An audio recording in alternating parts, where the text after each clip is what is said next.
Good morning, everybody. It's 7 a.m. on Monday, September 20th. Today in Baton Rouge, expect to see cloudy skies with a high of 88. Coming up on OTB, presented by All-Star Toyota, we recap Week 3 in college football and Week 2 in the NFL. And we also had the latest edition of Weekend Winners. You can follow today's show on Twitter or Instagram at OTB_ESPN or watch us live on YouTube for new content posted every day. You can also check us out on Cox Sports Television. Hour number 1 of Off the Bench, live from the Mercedes-Benz of Baton Rouge studio, starts now. Let we go. All-Star Toyota presents Off the Bench with Jacob Hester and T-Bob Hebert. Yeah. Off the Bench with Hester and T-Bob. Hey, they said I got to come off the bench. All-Star Toyota presents Off the Bench with Hester and T-Bob. Yo. Yo, what up, everybody? Welcome in. I hope you are having a wonderful Monday morning. Wherever you may be, you're on your way to work. Let's get it, man. It's going to be a good work week, okay? We're going to approach every interaction today and this week with positivity and an open mindset. It's going to lead to good things, and you're going to look forward to the weekend. You're going to focus on the task at hand, with the weekend being the prize at the end of the race, and eventually you're going to open your eyes. We're going to be there drinking champagne in this studio on Friday at 9 a.m. But until we get there, we got work to do. And that's what we're going to do today. We're going to break down the film from LSU, talk about what the hell went wrong with the New Orleans Saints yesterday, get into other general entertainment shenanigans and weekend winners and other things of that sort. So, look, man, thank you for joining us. If you're listening on the radio, if you're watching on YouTube, thank you to everybody, wherever you are. But hit the like button if you're watching on YouTube, all that. And if you're watching on CST, just text your friends about it. Jake, what's up, man? How you feeling today? Feeling great today. Tigers get a big win. I know the Saints fall a little short. We'll get into that. We got the Kindergarten Tigers with a Super Bowl champion, national championship quarterback that better not screw it up going tonight. Nice. We've got the Hokies going tonight as well. Okay. So excited. Glad to be here. Good vibes already here on a Monday. Yeah, great vibes. Great vibes. Mario, how was your weekend of calling games? All good? It was great. Very busy. We like it. As Jake said, Saints fell a little short, but still a very long season. Still lots to build on. Very successful weekend. Looking forward to attacking the week, as you just laid down. Danny, what about you? How you feeling? Feeling good. Yeah, you get that fade. Good to be back. Yeah. Only Feeling Danny real good. gets a fresh cut. Got a fresh fade. We can all tell, because literally the first thing that everybody said to him when he entered today, and yet he has a hat on. I mean, the freshest of fades, and yet he hides that light under a bushel to start the show. I feel like it's kind of a bad omen, Danny. Danny, I can't I'm a say little this. upset Like, with you. T-Bob doesn't understand. Like, he's one of the few people in this world that can take his hat off and his hair is going to be the same that if he just got out of the shower. Like, you're very fortunate. Like, you don't that's get very hat kind. hair. That's very kind. I'm going to take You this just compliment. get your little sticky stuff. You rub it in your hands. You That rub is it true. through real quick. That is true. I can't do that. Danny can't either. You don't think Danny, surely your hair routine is not that complex. What is it? My hair's naturally curly. So, Yeah, so what does not that mean? straight. So what do you have to do? I mean, exactly. So like, so you it's don't wild. It's I have to tame it. Tame it. How does one tame your hair? How do you do it, Danny? Like, what's your process? If mine is just grab the sticky stuff, rub it into my hands, and then run it through, what's yours? I have like 4 different products I have to put in. What? Yeah. Wow. Okay. Well, maybe my bad. Maybe My I'm hair is coming like a little My hot. bad. curly. Maybe I'm coming a little hot to start this Monday. 4. That's a lot. Yeah, Yeah. that is. Hey, a lot, hey. dude. I'm not up 4, but I feel that. Though. Does a hair dryer ever get involved, Danny? No. Okay. Only when I try to straighten it. Okay. Because I was gonna say that would you wait straighten it. That's only if I try to straighten it. I would love to see you come in here with straightened hair. Let it grow out a little bit. I and mean, then I let's have straighten. before. I've been working here for like 3 years. I've definitely come in here with You come in here with a hat 90% of the time. no. Yes, I mean, No. can we get an agreement on the percentage Yeah. here? Okay. I mean, I'm at least 100%, 9 out of so. 10 times. And I've been a big hat guy too lately. I get it, boys. It's early in the morning. It feels good. Yeah. Right, it's comfy. All right, let's go ahead and dive into some headlines.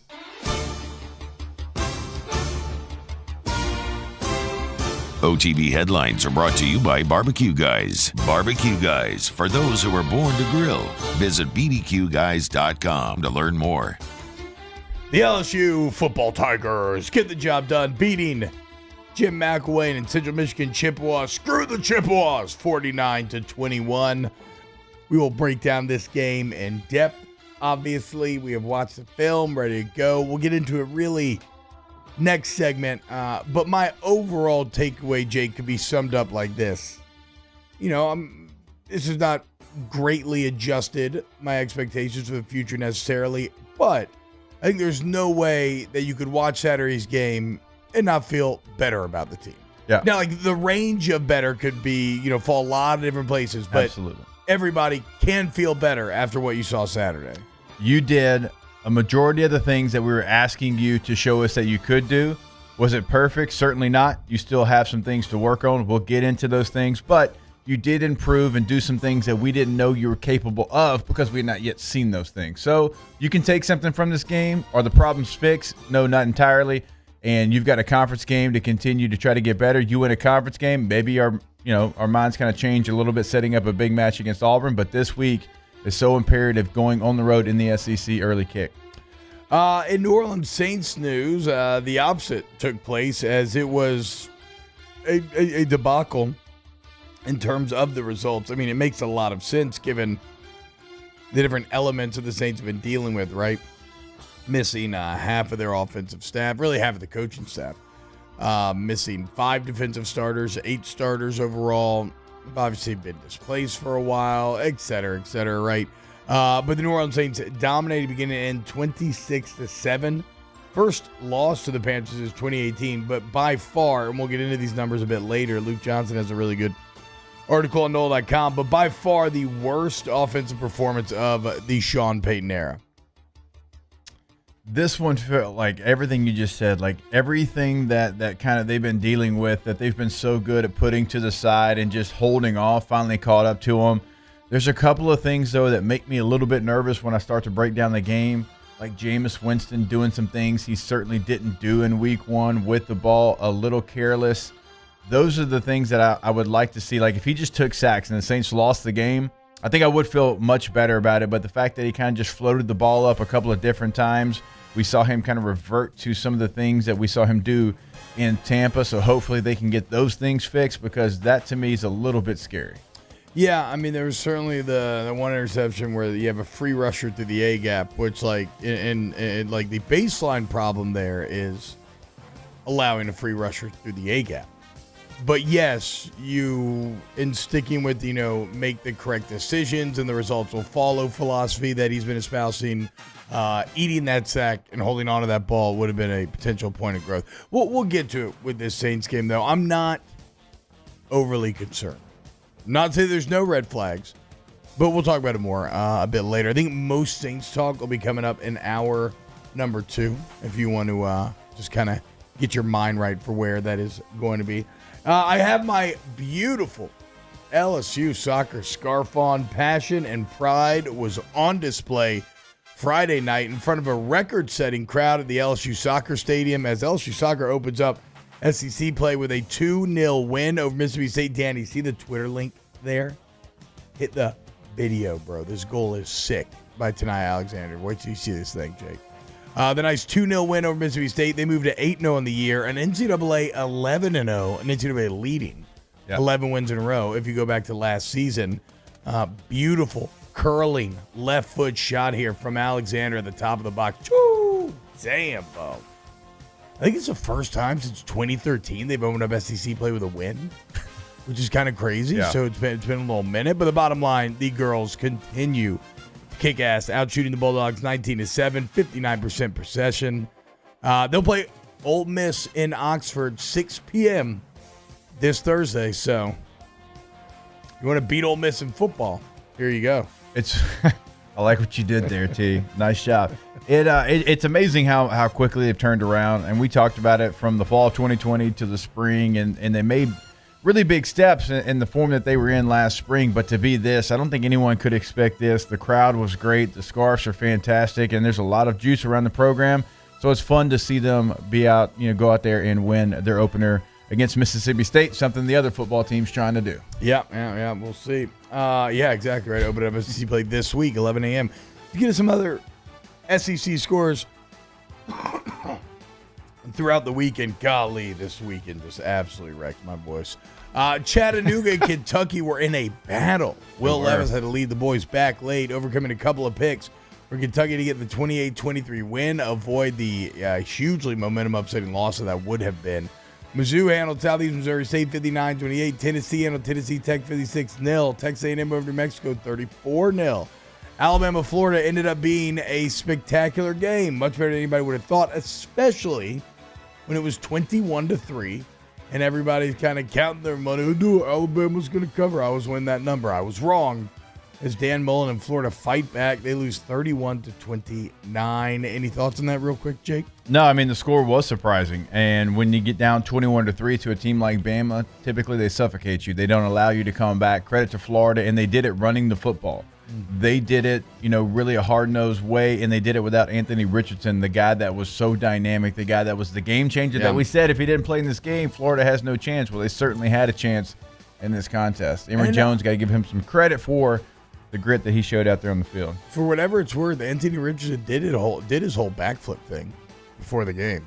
Well, but then still didn't play. Then he had a headset on the rest of the game. I know, that's what I'm saying, though. I know that's like really dumb jock logic, but I'm like, dude, if you could do that backflip, like, probably play, right? Like, I don't know why they didn't play him. 20th ranked Arkansas handles Georgia Southern 45-10. Okay, Pittman. And then boys play with a little comp. That's a good one for them because you have a big win at home against Texas, and you have all this momentum. You could come back and lay an egg and still get a victory, but not go out there and dominate like they did. That's a good sign for Arkansas that they can go out there and take care of business after having success. SEC officiating may pop up again later in this show, but Memphis beats Mississippi State 31-29. And although this is not a situation like the NOLA no call where like almost assuredly, like the Saints were already in field goal, like you can argue the Saints would have won the game. Mississippi State would have still had work to do, but they were the victims of a really poor sequence of officiating on multiple levels as Memphis ends up getting the win in the Liberty Bowl. And, man, just never know what to make of a Mike Leach team. Like, they'll always give you a win to make you excited, and then almost the next week they will almost always disappoint you. I can't get past that call, though. That guy's knee was clearly on the ground when he's touching the football. And the back judge starts to signal dead play. Memphis had two guys with number 4 on at the same time. Like, there were a bevy of mistakes made during that sequence. In South Carolina, Georgia news, Zeb Nolan and company lose to Georgia 40-13. Well, they played Luke Doty in this game. Because Doty came back. Yeah. Well, so Nolan's still undefeated. Zeb, as a starter, yeah. So Zeb, came in at the end, but I would have rolled with Zeb Nolan in this one. He's gotten you a couple of wins. Obviously, the way he's been seeing the field is something because of his past, as a GA. And Luke Doty he's the guy who played receiver last year. Mm-hmm. Like, I just don't understand why they're just continuing to roll him out there at quarterback. Not that it would have mattered. Yeah. Anybody play quarterback for South Carolina would not have won this game, but a little surprised that Zeb Nolan got put on the bench. LSU over Central Michigan 49-21. Auburn's first trip to the Big Ten forever ends up close but no cigar as they lose to Penn State 28-20. Ole Miss took care of business versus Tulane. Like we said, maybe a bit too much to ask Tulane to take two ranked teams down to the wire like that in that many weeks. They lose 61-21, and Stanford handled Vanderbilt. I cannot believe that I followed Otter down his Vandy plus 12.5 rabbit hole. Alas, you get what you put into the world, and so if you do dumb stuff, you get dumb results. On the NFL scoreboard, I don't know, Jake. Do you have any thoughts on Vanderbilt? No. I'm going to go back real quick one game, and I text you this over the weekend. That Tulane fight against Oklahoma, which was still impressive considering the circumstances, Oklahoma has not shown to be the team I think that we thought they were. So maybe we put too much stock into Tulane, having a one-score loss against Oklahoma. Oklahoma barely gets by Nebraska, and Nebraska, as we know, is just not a good football team. So I don't know if the Sooners are exactly where we thought they would be. In terms of NFL scores, the Atlanta Falcons fall to 0-2, while the Buccaneers move to 2-0. A little NFC South for you there as the Bucs beat the Falcons 48-25. So Panthers and Bucs sitting atop the NFC South. A couple exciting games. The Cardinals beat the Vikings in a comeback bid, 34-33 last night. In a little Sunday night football, Chiefs-Ravens. It was a gym. Chiefs looked like they had it locked up the majority of the night, and then Lamar Jackson and the Ravens come roaring back. They end up winning that game 36-35. And tonight on Monday Night Football, you got a little Lions, Packers, Jared Goff versus Aaron Rodgers. And that game is going to be in Lambeau. Something to watch, right? The Packers had an absolutely horrid day in every facet, kind of like the Saints did yesterday. Watch how they bounce back, right? And then understand that the NFL can be a very week-to-week sort of deal at times. I expect the Packers to roll tonight.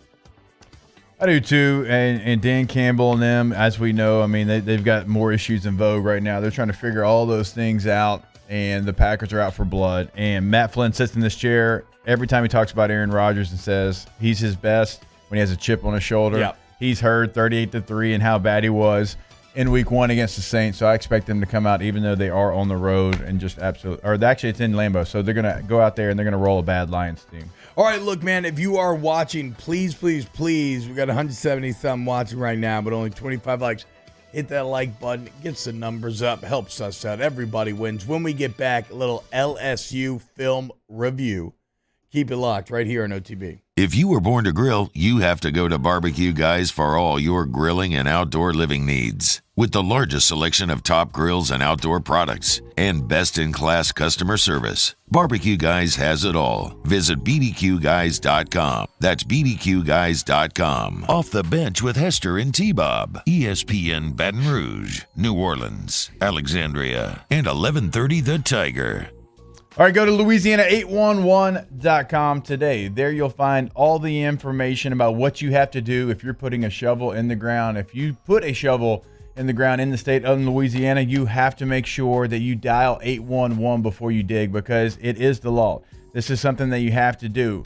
But they make it simple for you, because you make the call, you dial 811, you tell them exactly what you've got going on, where you want to dig, and they're going to come out and they're clearly going to mark all of the buried lines under the ground. Now, you can ask them to do your home, right, around your home, because maybe you've got a future project coming up. They can do that as well, because maybe you've got this one going on right now, and then down the road, you don't want to have to dial 811 again. They will actually mark those lines for you so you have a good idea of where those lines are. You can also submit a ticket right there on Louisiana811.com. And again, you can actually see what the law says. You can pull it up right there, the Louisiana Underground Utilities and Facilities Damage Prevention Law. Dial 811 before you call Louisiana811.com. We opened up the playbook and expanded our coverage. Listen daily in high definition on 98.1 HD2. We are 104.5 ESPN Baton Rouge.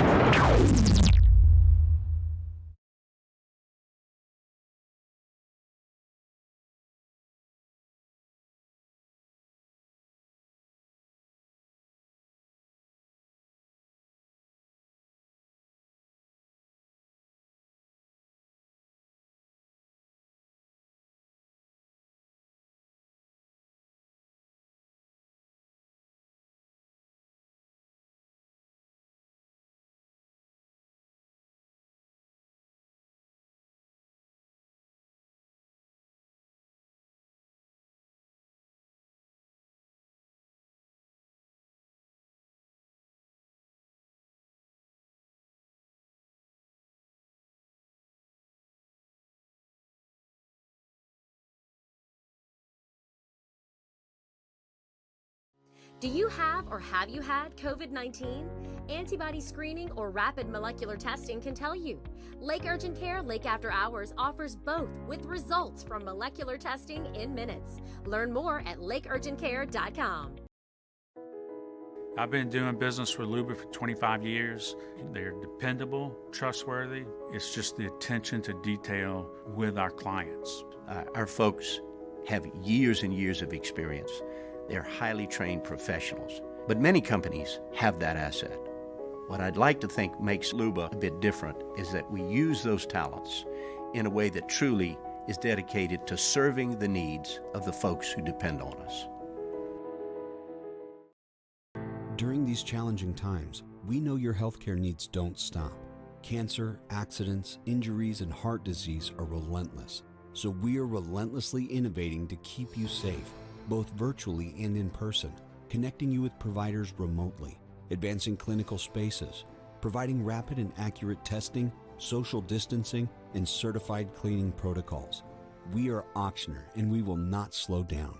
Auctioner Health, innovating healthcare. At All-Star Toyota, you get it all. If you're in the market for an all-new Toyota vehicle, come see our friendly and knowledgeable sales team at All-Star Toyota.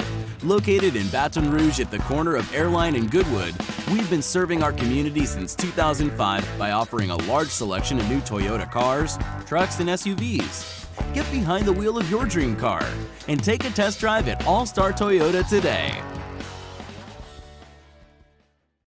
Are you a licensed contractor? There's lots of good contractors in Louisiana doing work the right way, but unfortunately, too many unlicensed contractors are working outside the licensing requirements. Working as a contractor in Louisiana requires a license for the company doing the work. The Louisiana State Licensing Board for Contractors wants to help you get licensed to allow you to conduct work legally. I called my shot on Friday, so I'll stick with it on the promo. LSU wins by 20 and the Saints find a way to eke by Carolina. We're reacting to it and Ed Ogeron's press conference Monday on Hunt and Hill, noon to 2.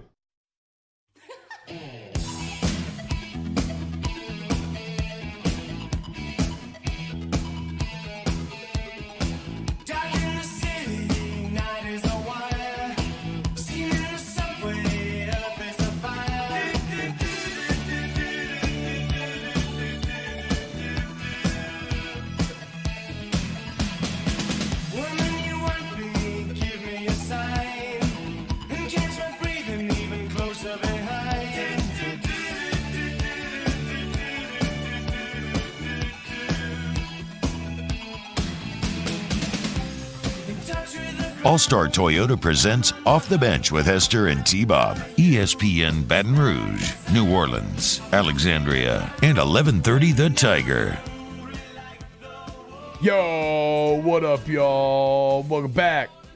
OTB. Y'all want to dive into this LSU game film? Any more pithy thoughts or observations about the weekend to get into first? Anybody got any jokes to get off before we dive in? No, we're good? Any jokes? Yeah. You got a joke to tell? Well, sometimes we went with a little interaction, like clowning Danny for getting a fade and then wearing a hat immediately the day after, anything like that. I don't know if anybody had anything left. No, we're good. I mean, we'll come back to Danny maybe. No shame in getting a haircut. No, it's not. It's not the shame of getting a haircut. It's that you're hiding that light under a bushel. Not hiding. I'm just not trying to impress. All tell that you got a old sick man fade. watching. It was literally okay. First up, we have a very diverse, small but growing audience of wonderful female listeners. In fact, a couple times recently, interacting with people, I have had the rare situation where it is the wife who forces the husband to listen to the show. So shout out to all the ladies hanging out with us every single morning here. Not my wife. She tells me that talk radio makes her nauseous and refuses to listen. Wait. She literally is so dramatic and full of it that she tells. Yeah, no, she says that listening to talk radio actively makes her nauseous to the point of wanting to throw up. That's so bad. It's very extra, very dramatic. It is extra. You're getting. I'm gonna call her out next time I see her. Big look into my wife there with one statement. I mean, Katie. Shout out, listens every morning, but tell Caitlin, Katie's a real one, your wife, just to put us on, just so we can get some views up. I mean, she turn on the radio if you're out at the house. Oh my god, she at least had it on the TV like one time, and my kids liked it, and then she never did again. They liked it, but she was gonna throw up. It's horrible. So. All right, so let's go ahead and get into this game then. Okay, here's how it works. We watch the film, we break it down, and I think. Jake, let's start. You want to start with the offense, right? Because the defense for the second week in a row was spectacular. They were stellar. I mean, barring a couple of plays, which we can get into, they were stellar. But they did exactly what they should do, right? They are a side that is vastly more talented than both McNeese and Central Michigan, and they looked like a side that was vastly more talented. So, they passed, and so we can talk about the good things there, but they did their job. The offense did not against McNeese.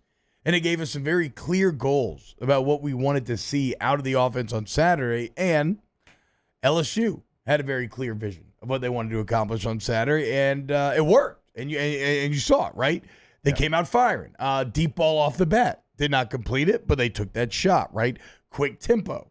Gone was the check with the sideline, right? You were able to call a play and then actually just go and run it. A couple of bubble screens to get the ball to Kayshon Boutte's hands off the bat, which, as you're going to see, essentially that isn't going to be a running play this year. I mean, right? It's as good as any. Just fall forward, get 3 or 4 yards. Yeah. Like if you're at 2nd and 10, you need to set up like a 3rd and 6. It's something that I expect them to do quite a bit this year. So you just saw a lot of from a structural offensive coordinator design and philosophy standpoint, Jake. You immediately saw the changes that you wanted to, and lo and behold, it results in an awesome deep ball touchdown to start the game to Deion Smith, of all people. Yeah. Who, if we're being like safe, trust circle, fully honest here, I was like, who's Deion Smith? I completely forgot about him. Definitely wasn't that, but every time we went out there, actually, it was like a different freshman receiver that would stand out. And we talked about. I came back here on Mondays after the scrimmages, and I talked about all the other freshman receivers.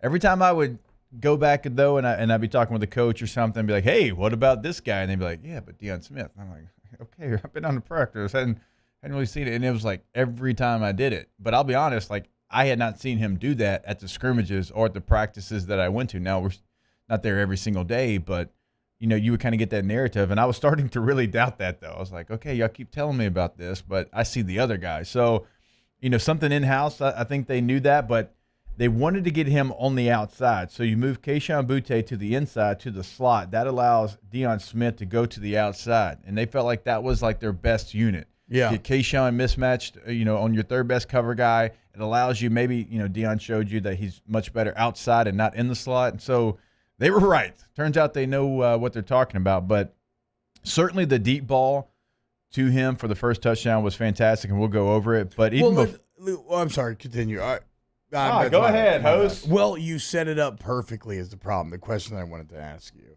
Because everybody in the chat right now is talking about how in the SEC that would have been 4 picks from Max, and those were horrible deep balls. I wanted to get your take on it while you were talking about the first deep ball. No, you go give your guy an opportunity. Does he need to throw it a little bit with some more, air on it? Yeah, obviously. But it wasn't so underthrown that your guys can't make a play on it. And now you're seeing, and you'll see him continue to grow confidence in that, because your receivers are going to be better than their DBs almost 95% of the time. Yeah. And you have true 5-star guys out there.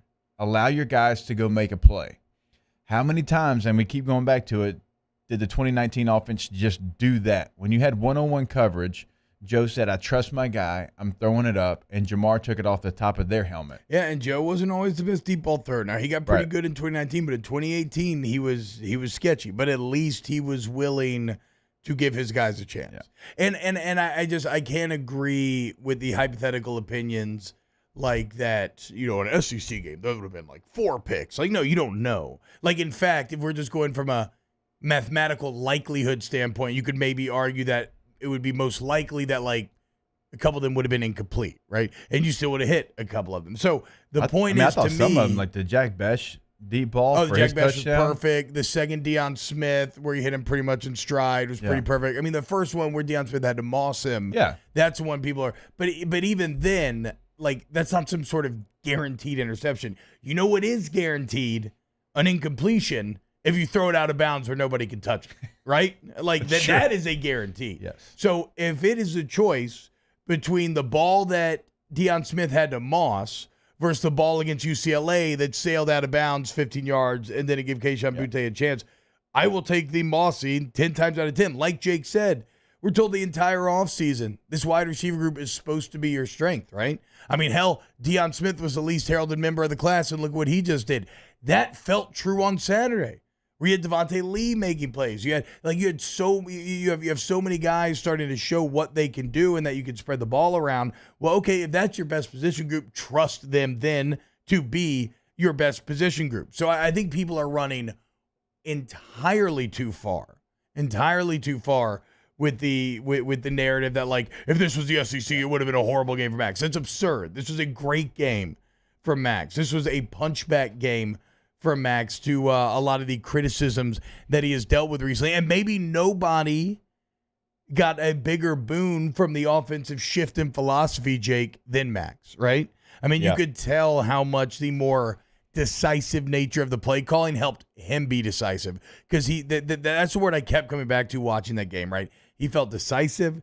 It felt dynamic. He felt dangerous. He felt so much more comfortable just watching the game than he had at any times previously. And he made better reads because of it. Finally, on some of those RPOs, 2 of the long best receptions, he made the correct read that he had been missing the last couple of weeks, I think in part because the play calls are getting in so late and he didn't truly have time to decipher the defense. So, yeah, no, Max was fantastic, dude. And if you cannot accept that Max was fantastic on Saturday, again, he's not immune to mistakes down the road.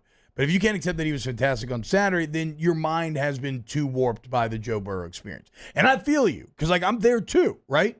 We've been highly critical of Max this far. But it's kind of crazy when you look up, and for whatever this is worth, he's leading the nation in touchdown passes. Yeah.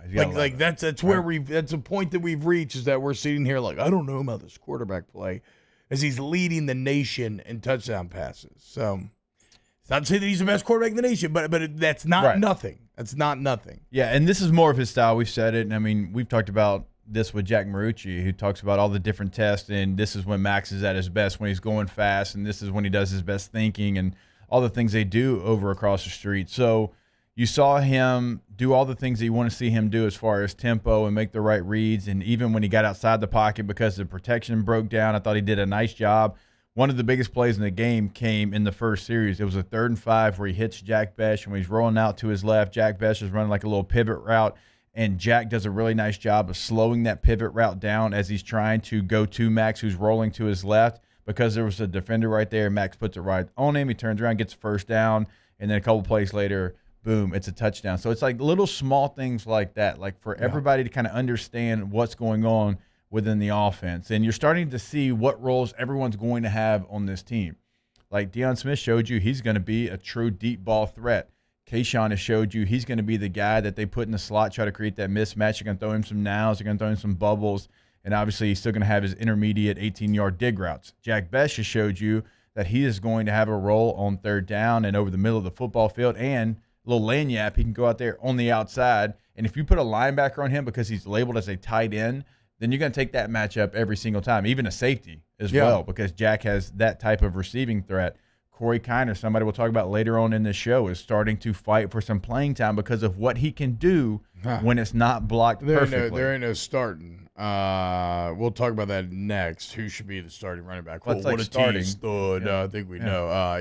No, he's. I mean, that should be decided. we'll get into it. But if he ain't RB1 next week, we got some problems, man. So it's still a ton more to get to with this LSU Central Michigan game. Keep it locked right here. We're back more Off the Bench next. Off the Bench with Hester and T-Bob. Go to All-Star Toyota of Baton Rouge.com, All-Star Toyota of Baton Rouge.com. Right there off of Airline Highway. If you want to go in and see the showroom for yourself, get a physical in-person idea of just how fantastic the selection is, whether you're looking to rent, buy, lease. You want a Toyota certified used vehicle. Again, rentals always, like I said, important to highlight because they're cheaper than your traditional rental companies. The bottom line is they have the answer for you. If you just want to go online and check them out first, All-Star Toyota at BatonRouge.com is a great resource to start with. You can talk to people, look at all the deals right there on the website. Go check out your future vehicle with All-Star Toyota. Yeah, you can check out your future vehicle, or you can just check out your vehicle for the next couple of days if you're looking for a rental, because maybe you've got something coming up. Maybe you need something with a little bit more space. You got extra luggage. Maybe you're hauling something. You need a truck. Maybe you want something smaller. Maybe you got a getaway and you want a sedan. You can do it all over at All-Star Toyota of Baton Rouge.com. Again, All-Star Toyota of Baton Rouge.com. In times of need, get a full list of phone numbers, websites, and other important emergency information on the Demco Stormwatch page at 1045ESPN.com. Do you have or have you had COVID-19? Antibody screening or rapid molecular testing can tell you. Lake Urgent Care Lake After Hours offers both with results from molecular testing in minutes. Learn more at lakeurgentcare.com. I've been doing business with Luba for 25 years. They're dependable, trustworthy. It's just the attention to detail with our clients. Our folks have years and years of experience. They're highly trained professionals. But many companies have that asset. What I'd like to think makes Luba a bit different is that we use those talents in a way that truly is dedicated to serving the needs of the folks who depend on us. To the heroes who are working tirelessly to care for our communities, we thank you. We will never forget the countless hours you dedicated on the front lines, choosing to risk your own health to fight for our friends, neighbors, and family members. I mean, you guys are out on the front lines fighting it. We are grateful for your heroic acts and unwavering spirit. Together, we are overcoming this adversity and make our state healthier and more vibrant again. Ochsner Health. Eli's always been into grilling. It took us a while to see it, but the signs were there. What are you doing, Eli? I knew grilling was my thing. I have been talking about it throughout my career. Happy with the results? I am. Got the new grill from barbecueguys.com. It performed great. My advice, as I always told my boys, do more of what you're born to do. Barbecue Guys, for those who were born to grill. You want cheese on your burger, Pops? I'll take a little cheese. Starting in 1974, Central Plumbing has served Baton Rouge and surrounding areas for all of their plumbing needs. Through these tough and trying times, we want you to remember that the Payne family is here to continue to support and serve you. As a multi-generational business, there is no job that is too big or too small. Residential, commercial, industrial, hospitality, we're here for anything you need. 24/7, 365. Give us a call, 225-925-8552. At All-Star Toyota, you get it all. If you're in the market for an all-new Toyota vehicle, come see our friendly and knowledgeable sales team at All-Star Toyota. Located in Baton Rouge at the corner of Airline and Goodwood, we've been serving our community since 2005 by offering a large selection of new Toyota cars, trucks, and SUVs. Get behind the wheel of your dream car and take a test drive at All-Star Toyota today.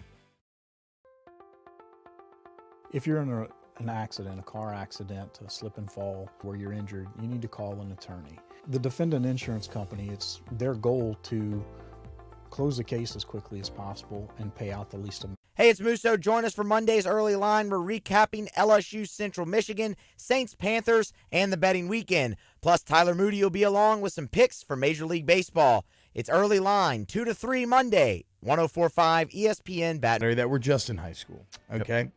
And we talked about Jack Besh. Probably didn't talk about him enough. Real quick, Jack Besh, I obviously continue to eat crow. Not that I was not anti-Besh, but, I was a wait and see. I was a wait and see guy. And, well, he's just been fantastic and only getting better. 2 big third down conversions.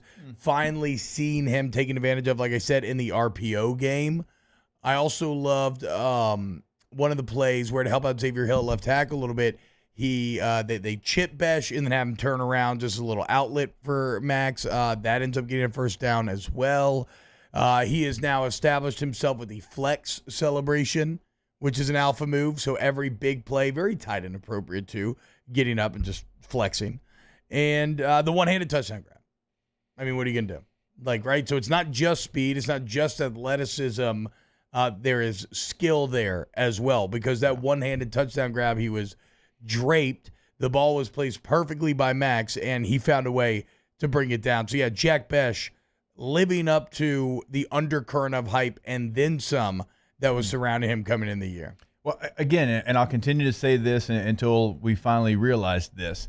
You don't become the best high school player in the state of Louisiana for a 2-year run without being an absolute dude. It's just, this is one of those states that you don't get to say, yeah, I'm the best high school player in Louisiana and not mean anything. And I made the joke on game day with Moscona and Jeremy Hill, but if you're in Delaware or Vermont or, Idaho, I don't really care that you're the best high school football player. That doesn't mean anything to me.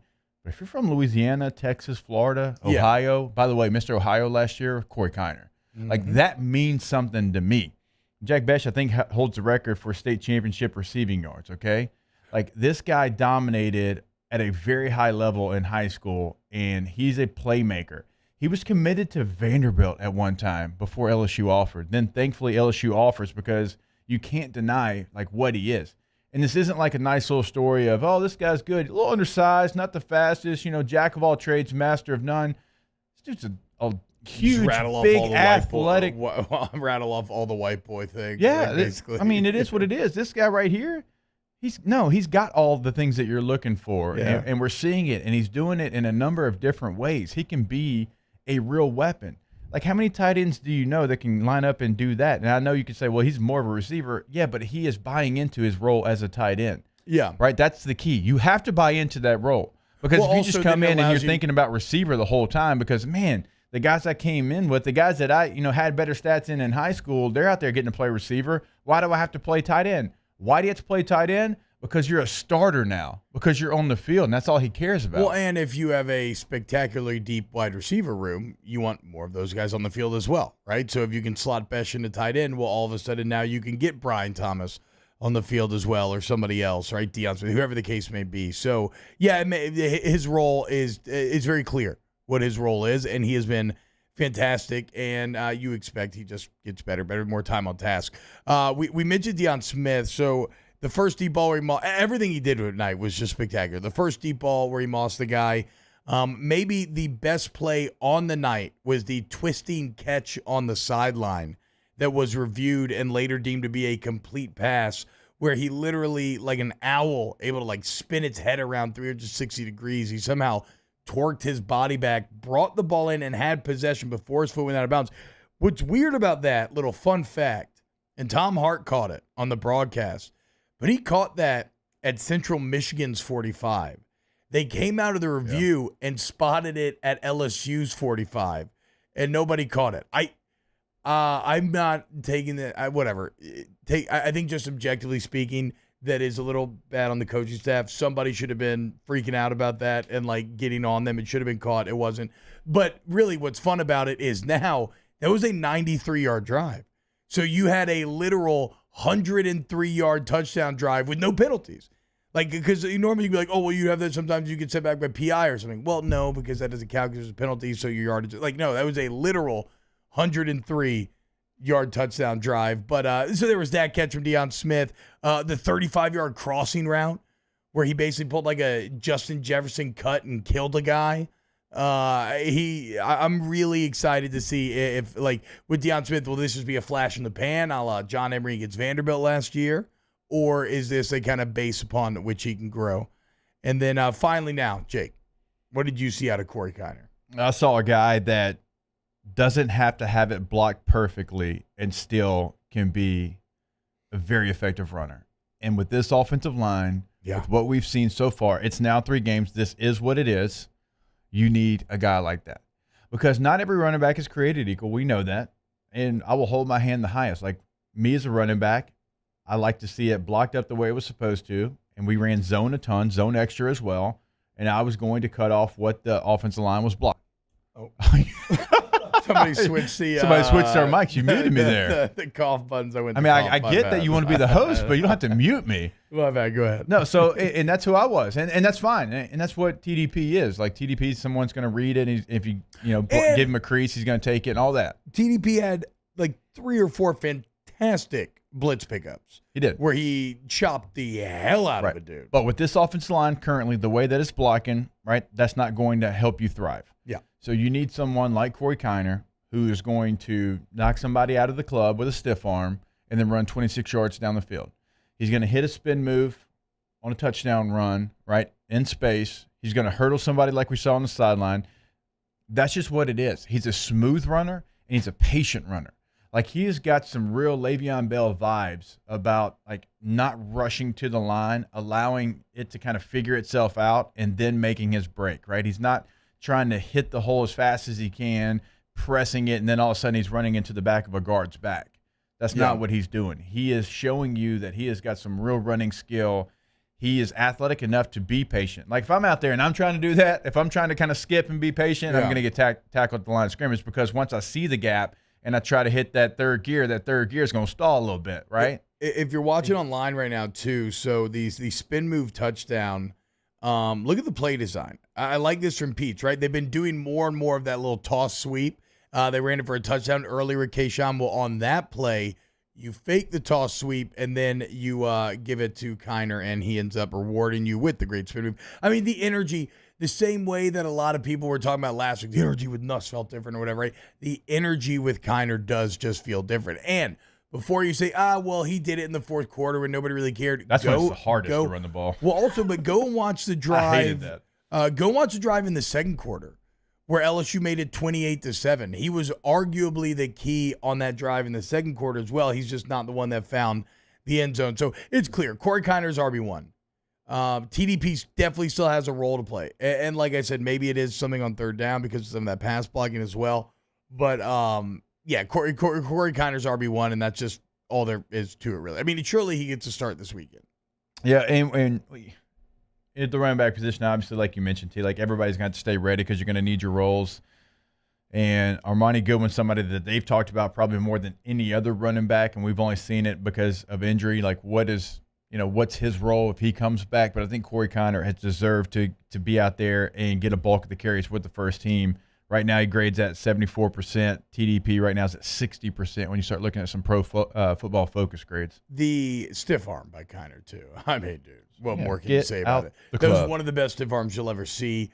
It was also kind of He made that guy fascinating. miss, I think, before he stiff-armed him, too. That's the best part, is that he set him up with a jump cut to get that guy's momentum going and then, choke slammed him to help him change his own direction. Like, he not only threw the guy into two other defenders, but then he used that push off to cut back to the outside and then gain 20 there. I mean, it's just, you'll go a long time before seeing another one like that. It was fantastic. It sticks out in your mind. And look, throwing into two other guys, dude, just fantastic. Yeah, great young man. Trust me, if you have a chance to sit down with him and talk to him, do it because you're going to walk away impressed.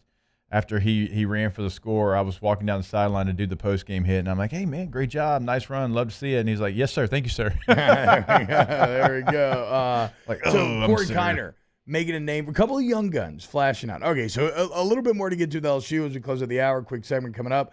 Weekend winners coming up as well. And keep it locked right here and Off the Bench. Off the Bench with Hester and T-Bob. Go to AccuTempBR.com today. AccuTempBR.com for all your AC, heating, and electrical needs. Look, man, you want service to the highest degree. Get it? You want to go to AccuTemp. The ratings speak for themselves. So get involved today. Have them come out and look at your home. It's real easy to set up a time. The customer experience is unlike anything you've ever had before. And then once you're in that workflow, they're going to stay on top of you for free. Make sure your systems are good to go so you avoid any catastrophic issues down the road. And remember, right now, they do have that $59 deal, right? They have the $59 deal where if you get a hold of them, they're going to come out and they're going to check your unit, right, if hurricane damage, because right now you just don't know, right? Maybe your power went out. Maybe you want to make sure that your unit is working at its peak performance. So go ahead, text 31996 IDA, actually, to 31996. 31996 IDA. Our listeners fire off their opinions on the jimsfirearms.net hotline at 499-1045. Keep listening for your next chance to shoot us your thoughts with the jimsfirearms.net hotline on 1045 ESPN Baton Rouge. Do you have or have you had COVID-19? Antibody screening or rapid molecular testing can tell you. Lake Urgent Care Lake After Hours offers both with results from molecular testing in minutes. Learn more at lakeurgentcare.com. Make this summer your backyard party year with Chris's Specialty Foods.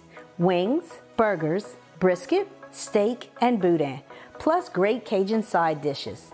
We do all the prep, and you enjoy laughing with friends and family. Chris's Specialty Foods, Millerville, New Orleans, Prairieville, and Frisco. Everybody loves Chris's authentic Cajun meat.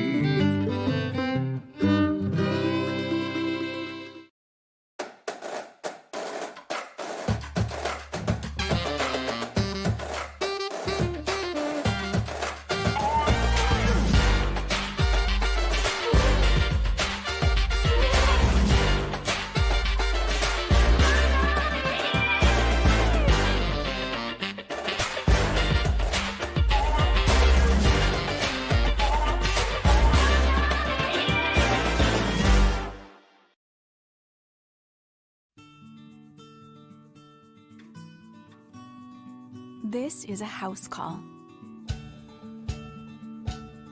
This is a follow-up appointment. This is a diabetes checkup. This isn't just more convenient care, it's more advanced care. This is innovating healthcare at Louisiana's #1 hospital, Ochsner. Yo, Jake here for Patient Plus Urgent Care Clinic, the place that's going to be convenient for you during an inconvenient time. Look, you hear me talk about my 4 boys all the time, and sometimes things like stitches, well, they happen. And in fact, they have. And Patient Plus is always taking care of us, just like they'll do the same for you. And now with 7 convenient locations across the Baton Rouge area, open from 9 a.m. until 9 p.m., 7 days a week. And also at patientplusuc.com, you can sign up for your appointment on the way to the clinic. That's Patient Plus Urgent Care Clinic. Get in and get better. Front to Back Boat Service has been family owned and operated for 30 years. And the Sherman family is NMEA certified. That's the National Marine Electronics Association at Front to Back. They are committed to improving the safety and technology of marine electronics through installer training, interface standards. And look, the fall and the winter, it's the perfect time to do that yearly maintenance you've been putting off. Get those parts you've been wanting. So schedule your appointment today at Front to Back, North Airway off of Airline Highway. At All-Star Toyota, you get it all. If you're in the market for an all-new Toyota vehicle, come see our friendly and knowledgeable sales team at All-Star Toyota. Hey, it's Matt Moscona inviting you to join us for Monday's AFR presented by Relief Windows. Recapping a busy football weekend, we'll talk Tigers and Chippewas and Saints Panthers. Join us 3 to 6, 104.5 ESPN Baton Rouge.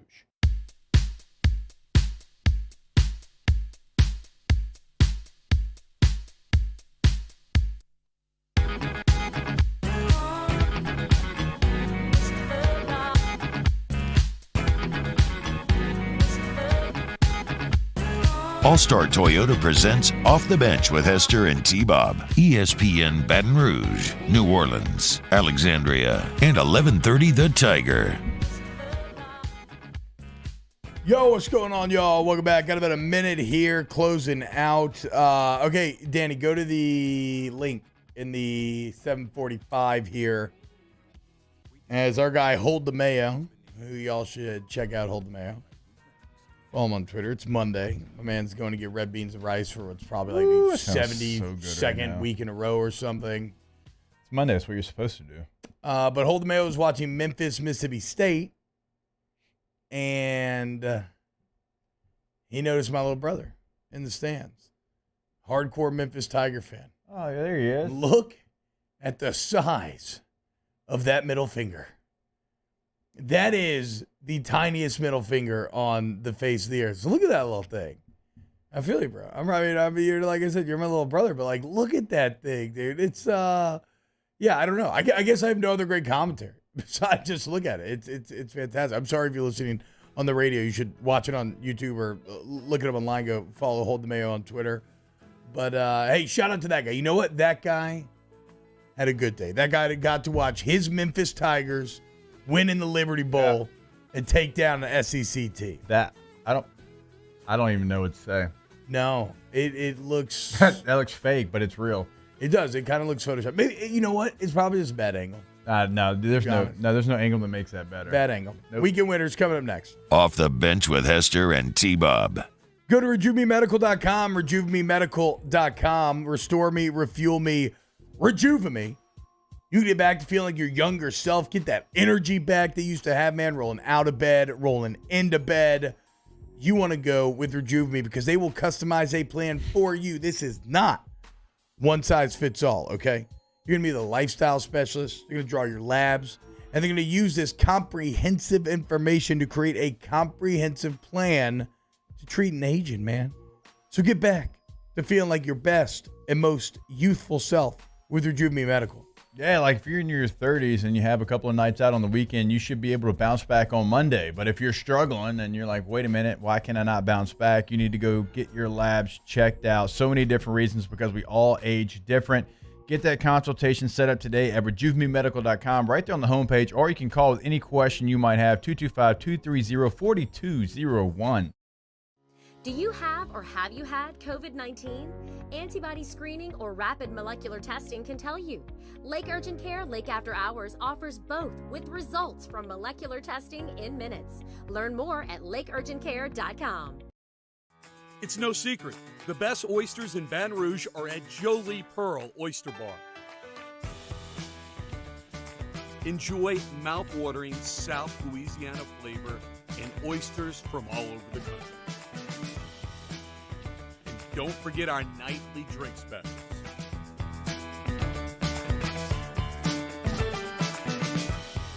Jolie Pearl Oyster Bar, located in downtown Baton Rouge.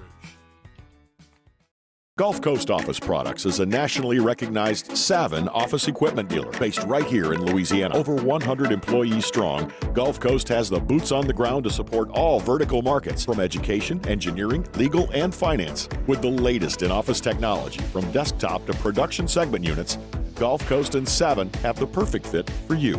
Call 225-756-2644. That's 756-2644 for Gulf Coast Office Products. ServiceMaster Elite create clean, disinfected work environments. As a local business, we take pride in serving the New Orleans and Baton Rouge areas. Our cleaning protocols follow CDC and OSHA standards for healthcare settings, offices, senior living, restaurants, and industrial plants. Contact ServiceMaster Elite to get your operation ready for reopening with germ disinfection cleaning. ServiceMaster Elite, the trusted choice in professional cleaning since 1996. This isn't just another day. It's so much more. Kelly's life was put on hold when her auctioneer primary care doctor discovered a rare blood disorder. Her doctor connected her to an auctioneer care team of cancer, heart, and kidney specialists. With multiple primary care locations around Baton Rouge, same-day appointments, and online scheduling, we're relentless about keeping you healthy. Auctioneer Baton Rouge, innovating healthcare for Kelly. I've been doing business with Luba for 25 years.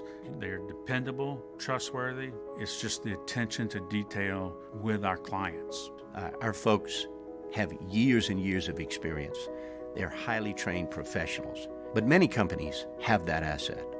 What I'd like to think makes Luba a bit different is that we use those talents in a way that truly is dedicated to serving the needs of the folks who depend on us. Eli's always been into grilling. It took us a while to see it, but the signs were there. What are you doing, Eli? I knew grilling was my thing. I have been talking about it throughout my career. Happy with the results? I am. Got the new grill from barbecueguys.com. It performed great. My advice, as I always told my boys. Sir Callahan Injury Lawyers.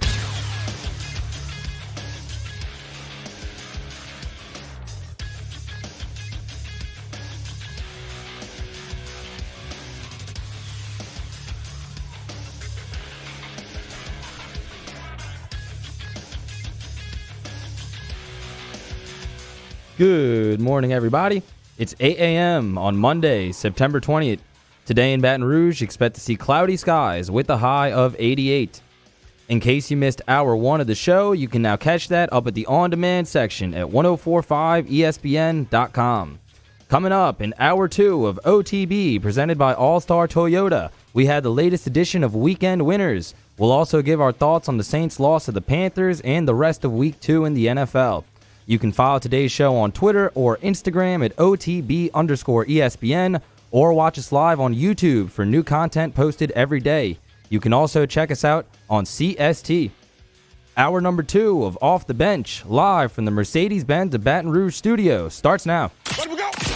All-Star Toyota presents Off the Bench with Jacob Hester and T-Bob Hebert. Yeah. Off the Bench with Hester and T-Bob. Hey, they said I gotta come off the bench. All-Star Toyota presents Off the Bench with Hester and T-Bob. Yo. Yo, what up, y'all? Welcome back to OTB, hour number 2. Weekend winners here. T-Bob, Jake, Mario, and Danny hanging out with you, man. Talking a lot of LSU. We really only talked about LSU offensively. We haven't even gotten into them defensively yet. I just get so long-winded sometimes when you get into things like film reviews. And then we haven't even talked about some other things that I really like, Jake. Like, I loved how LSU responded to some of the lulls in this game on Saturday, right? So you had the 14-0 start, then you have the Major Burns pick, perfect opportunity to go 21-0. Offense just completely implodes for a drive. And I had a feeling of, okay, well, what's going to happen next? Then you had a beautiful punt from Atkins, beautiful stop by the defense. Next drive, deep ball to Jones. At one point, when the defense gave up the huge busted touchdown, right? The Bucs played 78-yard touchdown on third down. Next drive, the offense had a drive die. You then had a bad punt for a touchback. And at that point, it felt like, okay, maybe this hot start from LSU is about to fizzle out. And it was 3rd and 9, and Major Burns, responding from the bad play, comes up with in my opinion, a kind of sneaky big 3rd and 9 tackle to force the 3 and out, kill that drive, give the ball back to the offense. Corey Kiner in the O, then goes and makes it 28-7. So maybe unlike last week against McNeese, where you couldn't string together nice sequences, the bad sequences were the exception rather than the rule. Like, you were stringing them together and you were responding very well to the lulls in the game. That made me that was one of the other things that I liked. Yeah, because our word last week was clunky for the offense. Yeah. That's just what it looked like. It just felt like there was no rhyme or reason. And we kind of laid it out. Like, for offensive football, you want A to complement B to complement C, and just keep doing that and have a real rhythm and a rhyme and a reason to it as well, right? And so it was just like, this play is just being called and this just is being called, and you never really felt like what they were trying to do was going to get them in rhythm. Complete opposite feeling this week. Like, everything was setting up each other. Yeah. Things that they did, they had a purpose for it to come back to it later in the game. And so it was good to see them capitalize on sudden change as well. Like, anytime that they got some momentum, they capitalized off that momentum and didn't allow it to die and go 3 and out. So, because we haven't even talked about the defense yet, how do we want to do this? I will say, do we want to do winners here? No, we can do it. We can do it next. The plan. Okay, so you want to stick with defense. LSU here. We might as well, instead of breaking it up, right? Finish LSU here, then we'll go to winners, then we'll get to the Saints. So I'll try to break this down. Obviously, on radio, we know what medium we're on here. So the long busted touchdown, I think the broadcast, as I went back and I watched the broadcast, they thought it was quarter halves. Yeah. And so with quarter halves, just stay with me a little bit. You have a corner is taking a quarter of the field. You have a safety is taking a quarter of the field. You have another free safety that's supposed to take that half. So it's quarter halves, and the corner is playing kind of in the flats, right? He is right there, kind of stays around the line of scrimmage. Yeah. Because that's what it looked like. But they actually had cover 4 called. So like a true quarters look. And quarters is everybody takes a quarter of the field. Yeah. So that that's wasn't why on Burns. That was on Stingley? Yeah. So is that who the corner was? Right? You're talking about the corner in the flats. I think it was Stingley. So that's when you take a quarter, and a quarter. And that's why I think you saw Major Burns so far out of position, because it did, off the initial one, I thought the same thing. I thought, okay, this is quarter halves. That's what this is. Major got 2 sucked inside, and he didn't get out to his half in time. He was playing more of a quarter. I was wondering, like, why is he playing that quarter? No, it makes sense. Much? I mean, I just figured that he just, I didn't think of it as like a bad read. I just figured, that he thought he had a quarter, that he didn't have the whole half, because he didn't even look that way. Like, he didn't even look that direction. Right. So they were supposed to be in quarters, and again, didn't really see if there was like a hand signal or communication error there. Okay, so not on Burns. Then Burns had a spectacular day then. Because really, that was the only black mark. But yeah, I agree with you. He did. He played much better, and the linebackers, my God, did they play much better. I mean, Micah Baskerville was, for me, just watching the game live and not even having to go back to the film review, he was fantastic. Second year in a row where he feels like your best linebacker and kind of makes you a bit differently when he's playing. Makes you a different defense. Right, but still, they got to get rid of those coverage busts, man. The 75-yard free touchdowns, those got to go. Because you played really well outside of really 2 busts. I forget.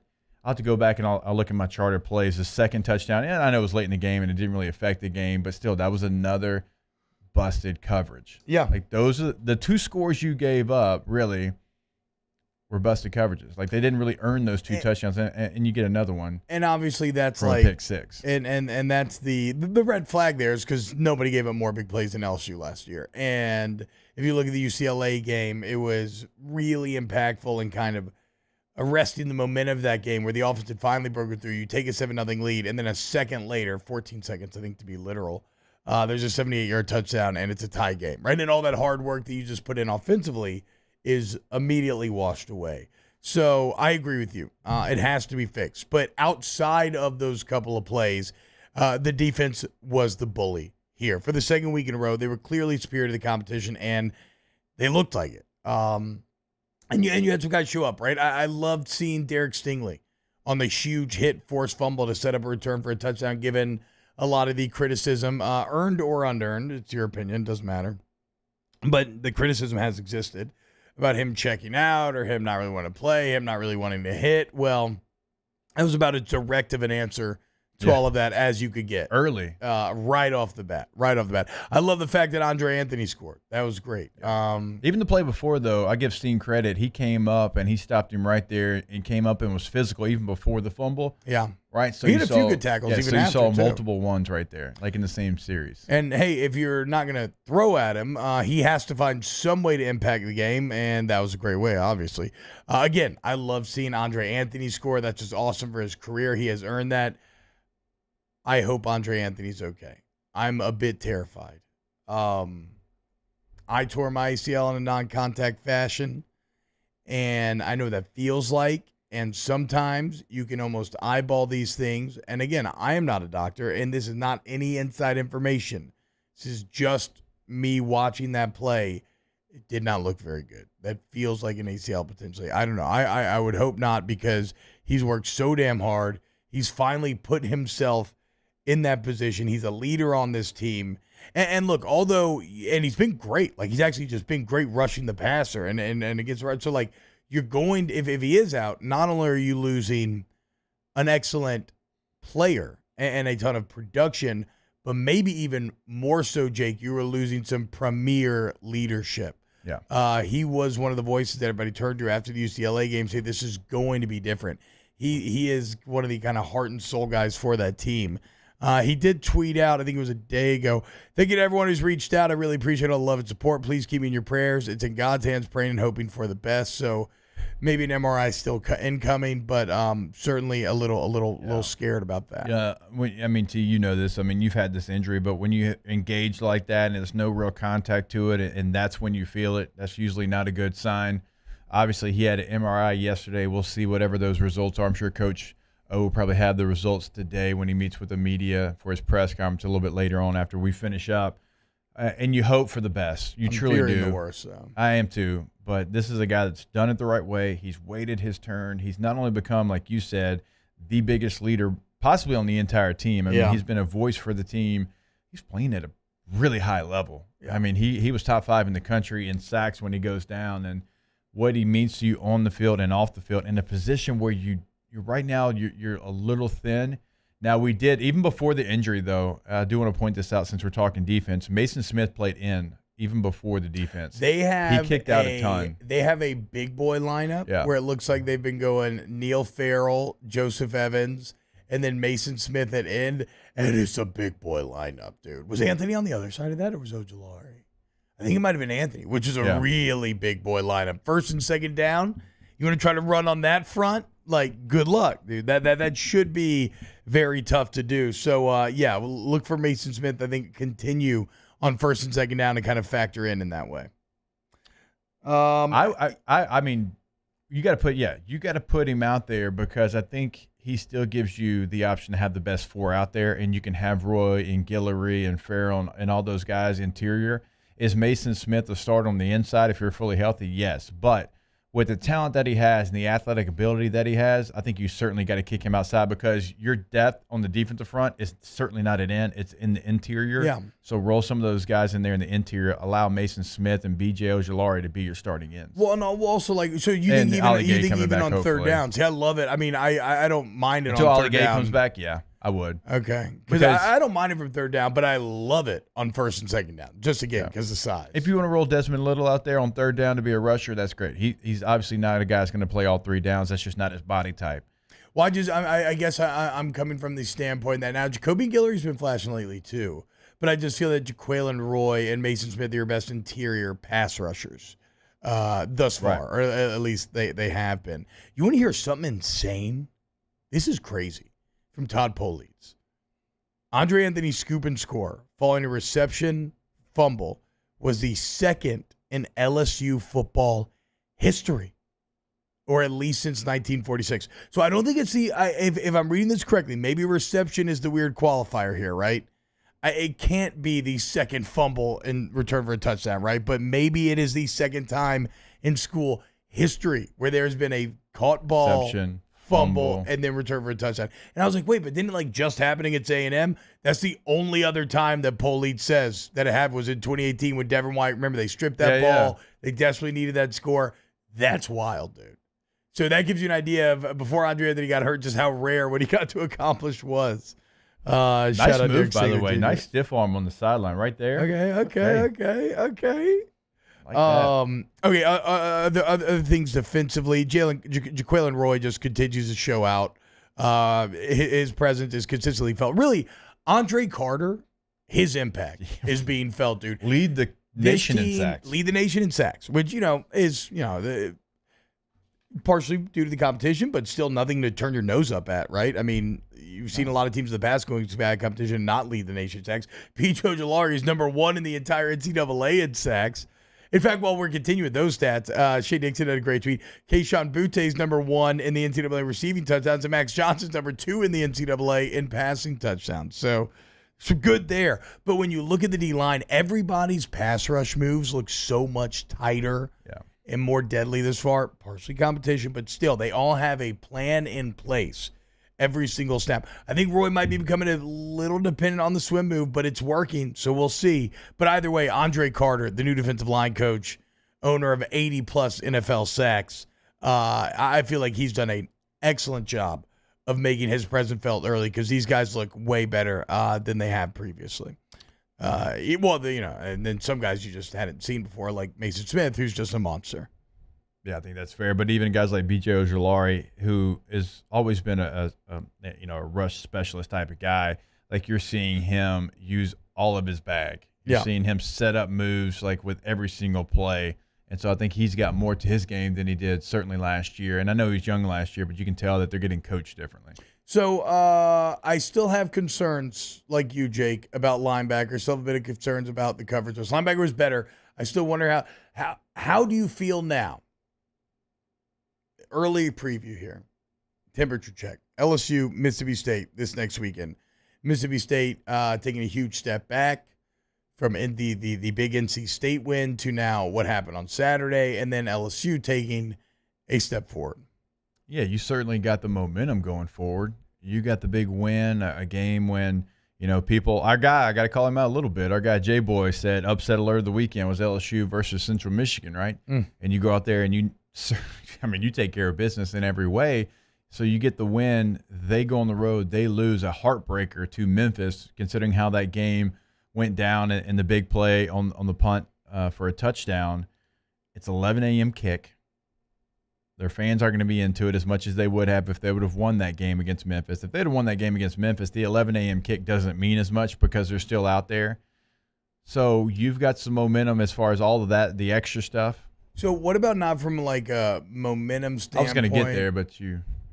Oh, well, I thought you were.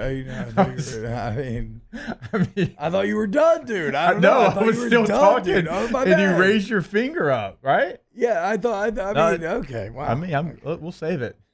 Go to break. Actual on the field matchup, real quick, because we do need to get into weekend winners. Like, how do you feel about the defense actually scheming and matching up with Mike Leach after Chip Kelly kind of ran around Jones week 1? Yeah, just play zone. Don't play man. I mean, if they're in a bunch, don't play man. They're going to run crossers. Don't play man. Run zone until they show you that you can't run zone anymore. It's simple. I mean, play. I don't care what you play. I hate quarters coverage. I hate it. Play quarters. Just do it. Do whatever. Don't play man. Don't play man. I completely agree. And trust your D-line, right? I mean, we just talked about how much better they've been in pass rushing, winning individual battles. Okay, well, D-line, you got to step up because, will LSU do any rush 3 looks since they're 4 down now, do you think? Rush 3 dropping 8. I mean, majority of it seems like probably a 4-man rush, but obviously you don't want to add people to that rush. You want to sit back in zone, let them win those battles. I mean, to your point, you could definitely, now that Mason Smith has got some experience kicking out a little bit, he could be on the end, Roy could be on another end, and whoever, Guillory, Farrell, whoever you want to put there in the middle, that'd be your 3 guys at rush, and you drop an extra guy. B.J. Ojulari certainly athletic enough that if you want to give them a 4-man look, and drop him into coverage as well, you have the ability to do that there. So, I mean, it's definitely something I would start the game with. I would not start the game, being super aggressive. I try to play it out and see what they're going to do. LSU's defense, I still think, is legitimately good. And I feel like you're seeing real growth out of both Peets and Jones, but I think Jones has a lot more talent to work with. And so, yeah, I feel actually really solid about LSU Mississippi State, and it's because of that side of the ball, and I don't think it's going to be as obstinate as it was last year in terms of, like Jake said, just continuing to play man when there's no way in hell they should. Like there's no rhyme or reason ever to do that. No, not when there's like also just books and books of tape on Mike Leach and how to beat his attacks. Literally books as well. And literally books written by Mike Leach about what he doesn't like. About his offense. Yeah. All right, so are we done? I think we're done with LSU. Anything else on this game? We done? Pretty much? Did we hit on? I feel like we hit on everything. Mario, Danny, anything that y'all want to add to this game? Shout out to Jarrell Cherry. I thought he had a really good game. Okay. Oh, how about this? It was nice to see Devontae Lee get some catches and a touchdown. The sideline when he caught that touchdown. Yeah. Like coaches, players, wait staff, before it happened, like throw it to D-Lee. Like they were so excited that he got that touchdown. It's always good because, there's always that guy on the team that literally everybody loves. Yeah. They want him to do well. You can tell like that was him. Well, he's played in every position group, so he knows everybody. I mean, the man had to play he played linebacker for a time. And I know nobody cares because it's Central Michigan, like the fans don't care. Not a lot of people there. For that kid in that moment, finally breaking through and finding the end zone after years of wandering the positional desert and trying to find the field, that means the world. That is something he will carry with him forever. So shout out to Devontae Lee. I thought that was nice. All right. Done. Weekend winners next. Then we're getting into Saints. Keep it locked right here on OTB. Off the Bench with Hester and T-Bob. ESPN Baton Rouge, New Orleans, Alexandria, and 1130 The Tiger. Here, Jake, start talking so I can interrupt you. Yeah, let me do that because you're really good at it. .org, the relaxation company. .org out there, Pelican Point in Gonzales. I need more coffee. Pelican Point in Gonzales, so go treat yourself today, man. Local, family-owned business. Jennifer Lott's been a licensed massage therapist for 2 decades. She finally now has a place to call her own, okay? She knows this business inside and out. She knows what separates the great spots from the not so great, and that's why she's created a great one right there at Pelican Point in Gonzales. Go to the relaxation company today, support local business, and treat yourself. You can book your appointment right there online on therelaxationcompany.org. Go to therelaxationcompany.org, Pelican Point in Gonzales. Go check it out. Really fantastic. Got a great new cryo machine that you can check out as well. 5 treatments, lose a couple of inches off of your waist potentially. That's therelaxationcompany.org. We opened up the playbook and expanded our coverage. Listen daily in high definition on 98.1 HD2. We are 104.5 ESPN Baton Rouge. Do you have or have you had COVID-19? Antibody screening or rapid molecular testing can tell you. Lake Urgent Care Lake After Hours offers both with results from molecular testing in minutes. Learn more at lakeurgentcare.com. At All-Star Toyota, you get it all. If you're in the market for an all-new Toyota vehicle, come see our friendly and knowledgeable sales team at All-Star Toyota. Located in Baton Rouge at the corner of Airline and Goodwood, we've been serving our community since 2005 by offering a large selection of new Toyota cars, trucks, and SUVs. Get behind the wheel of your dream car and take a test drive at All-Star Toyota today. Make this summer your backyard party year with Chris's Specialty Foods. Wings, burgers, brisket, steak, and boudin, plus great Cajun side dishes. We do all the prep, and you enjoy laughing with friends and family. Chris's Specialty Foods, Millerville, New Orleans, Prairieville, and Frisco. Everybody loves Chris's authentic Cajun meat.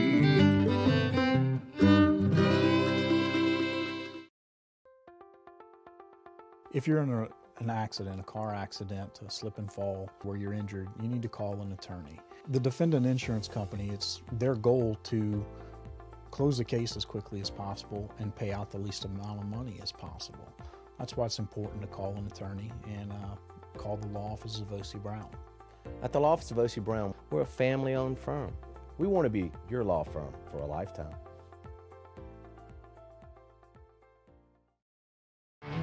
There it is, the extra mile, on the border of expected and extraordinary for those willing to go further, like vans customized for work or play, with safety and tech to keep you connected, supported by a 5-star sales, service, and finance team, and backed by the 1-star you know.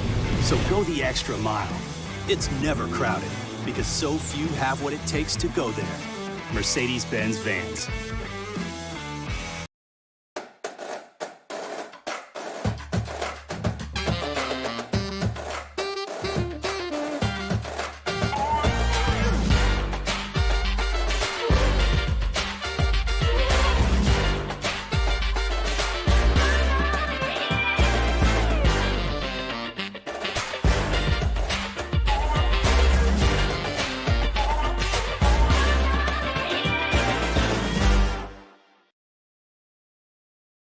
During these challenging times, we know your healthcare needs don't stop. Cancer, accidents, injuries, and heart disease are relentless.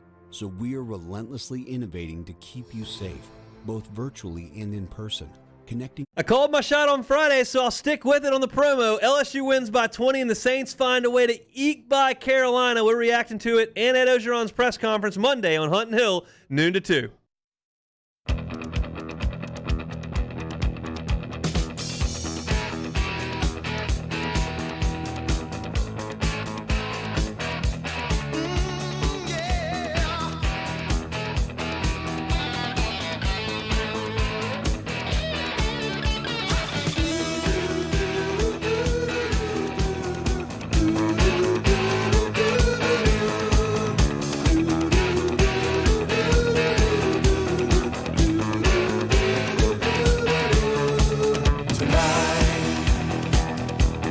All-Star Toyota presents Off the Bench with Hester and T-Bob. ESPN Baton Rouge, New Orleans, Alexandria, and 1130 The Tiger. Hey, you can go. No, I tried to figure out, like, why is T-Bob interrupting me? Oh, weekend winners. No, Right, shut up. Why is he interrupting me all show long? And I really don't care, whatever. But he puts that little tiny finger up, and he keeps interrupting me, even when I'm like, It's not as small as the Memphis guys. well, nobody's is. I mean, my 5-year-old has a bigger hands than he does. But I'm like, why are you doing this? Like, you never do this. I'm trying to get to some of my points, and you're distracting me. So then I kind of lose my train of thought. It's because you've been hanging out with Moscona so damn much. No. Let me talk. You do Scone and Tea podcast twice a week. That's true, twice a week. And you're doing Whiskey and Wine with Scone. That is true, too. You've been hanging around him all the time in the world. I've been hanging around a lot. I'm like very and you into think that this crypto is a now. solo show and that your voice is the only voice in the world, and now you're interrupting me time and time again. Yeah. Maybe you're onto something here. I like to think that sometimes it's more of a path to hell paved with good intentions type of moment where I feel like you hit on something that I can set you up for, and so I interrupt you to try to reinforce the point, but then maybe I end up wrecking it. It's like when you talked about anything. Whatever today? we were talking about Max, right? In the open of the but show. I was trying to set up the 3rd and 5 play, and you were trying to set up the touchdown. Yeah, the well, because Chat was talking but about the it. touchdown doesn't happen unless the 3rd and 5 play happens. Yeah, they had a couple nice 3rd down conversions on that drive. That's true. This is good. This is very productive. I'm happy y'all are talking it out. I mean, look, I'm trying to do the math. Look, hey, Mario, guess what? It's like watching film, okay? If you can't review and be honest with yourself about what went wrong and hash it out with your teammates, well, then you're destined to make the same mistakes all over again. Yeah. Okay? So that's all this is. A little film review. All right now, let's go ahead and get to a little weekend winners. That's how winning is done. That's right! We can't have anyone freak out there, okay? Gotta keep our composure! Got too far! I'm by winning. I win here and I win there. Now what? Are you doing what it takes to win a championship? Wow, winning. Well, then I guess there's only one thing left to do. What's that? Win the whole thing. Daniel Basher, my wife used to listen to too many murder podcasts. I got into a weird, dark personality. Moscona is T-Bob's murder podcast. Without question. Rethink wait. some stuff you've got going on in your life right now. Is this true? I hope this is true. Reeve in the chat says, Hester just got interrupted by a weather alert on the radio during your main point. It's not just me, dude. Shut up. Everything's trying to tell you to shut up. I can go home. Without question. I mean, I can game plan for tonight, Hokies game. All right. How about this? How about you want to start off weekend winners? No, I don't. Oh, wow. What? Okay, fine. My first weekend winner will be Hamilton High School. Danny, it's right there if you want to play this video in the background. I thought about playing the video as a whole, but probably not worth it. But Hamilton High School was down 24-7 with 1 minute and 9 seconds left in the game, and they come back to win the game. How about that? Freaking awesome, dude. One of the great parts about high school football is that something this absurd can still happen. So shout out Hamilton, no quit. As Tyron Matthew quote tweeted the video, this is why you play the game. What about you? Was it a similar situation you said, Mario, in your high school game this weekend, or did something crazy happen? Not like crazy. It was just kind of a 2-score lead at the end for Denham Springs. Other team came up with a big takeaway, won the game, erased the deficit. Damn. Not as crazy. Not as crazy, but kind of same situation. Yeah. Can I go? Are you going to go, Danny? I'm going to allow you to go. Okay, thank you. Weekend winner is the Baltimore Ravens for going for it on 4th and 1. Yes. Knowing if you gave Pat Mahomes the ball back, that they were going to win that game, right? You have a situation where you've got a dynamic quarterback, and I love the fact that Harbaugh, because he was always going to go for it, but he wanted to let his quarterback know that he had faith in him. Like, hey, Lamar, Lamar, you want to go for this? You want to go for it, huh? You want to go? You want to go? Of course, Lamar Jackson, being the athlete and being the competitor that he is, like, yeah, we're going for this. There's no doubt. And you have to know at times who you're playing. If you're playing a team with a bad offense that likes to run the football and that's who they are, they can't really throw it, and that's how they gain their yards, punt it. Punt it, pin them back, whatever. You're playing against the Chiefs. You can't play passive, and I love the fact that they allowed their MVP to go out there on 4th and 1. The ball was never going to anyone else. It was only going to Lamar Jackson, and they pick up the 4th down. Chiefs, by the way, just a word of advice. If you have a 4th and 1 to defend, don't put the honey badger out there one-on-one with the running back. Let somebody else do that. You want that guy in the box. Yeah. And it's just so nice to see somebody make a winning football decision, right? Just accept that giving the ball back to Patrick Mahomes at that point is a loss. And understand that you have to do anything you can to avoid it. And then, yes, like you said, Jake, just the trust between Harbaugh and Jackson. Very wholesome. I don't know why. I get like a very wholesome feeling from it. Me too. Like there's like a trust between Lamar, player and coach. You want to go? You want to go for it? Yeah. All right. It's like, I don't know. I just really enjoyed it. And I hate the Ravens, and I enjoyed it. Mark Cumby says, weekend winner, Corey Kiner, Hulk arm. I would definitely agree with that. Duplantis raises a great point. I'm a product of my father's balls, okay? The apple does not fall far from the tree, right? Can you imagine trying to grow up and get a word in edgewise with that man? It's fair. I mean, that dude, part's fair. You had to fight to be heard growing up with that dude. Okay. So, I mean, you know, it's just I was raised this way. Not really my fault. Okay, well, we're about to fix it. We're watching it. We're all a work in progress, aren't we? Yes. Mario, what do you have? Well said, T-Bob. Not a lot of good in the Saints game yesterday, but I thought Peyton Turner was a bright spot. He had a sack, 3 tackles for loss, QB hit, 5 tackles. He was really disruptive. He's got a really nice bull rush. You could see why the Saints took him in the first round of the NFL draft. Not a good game, but good performance by Peyton Turner in his NFL debut. Daniel. My My weekend winner goes out to University of Louisiana Monroe. After 655 days, they finally won against Jackson State. And shout out ULM. Shout out ULM. Yeah, I think it was. I wasn't aware of that until Emil McClellan talked about in the chat earlier.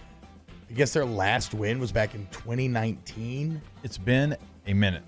Oh, that's right. We did talk about this, though. They had their first lead since 2019 when they were up 7-0 on Kentucky as well. Terry Bowden era, off to a big-time start up there at ULM. Rich Rod calling the plays, baby. Is Rich Rod the OC? Yes, his son's the quarterback. Whoa. God. Careers can be a hell of I'm a sorry thing, up there in North Louisiana. 11:30 a.m. the Tiger. Or, Really up here and they play the show. My bad, I'm not, They beat Deion's team, too.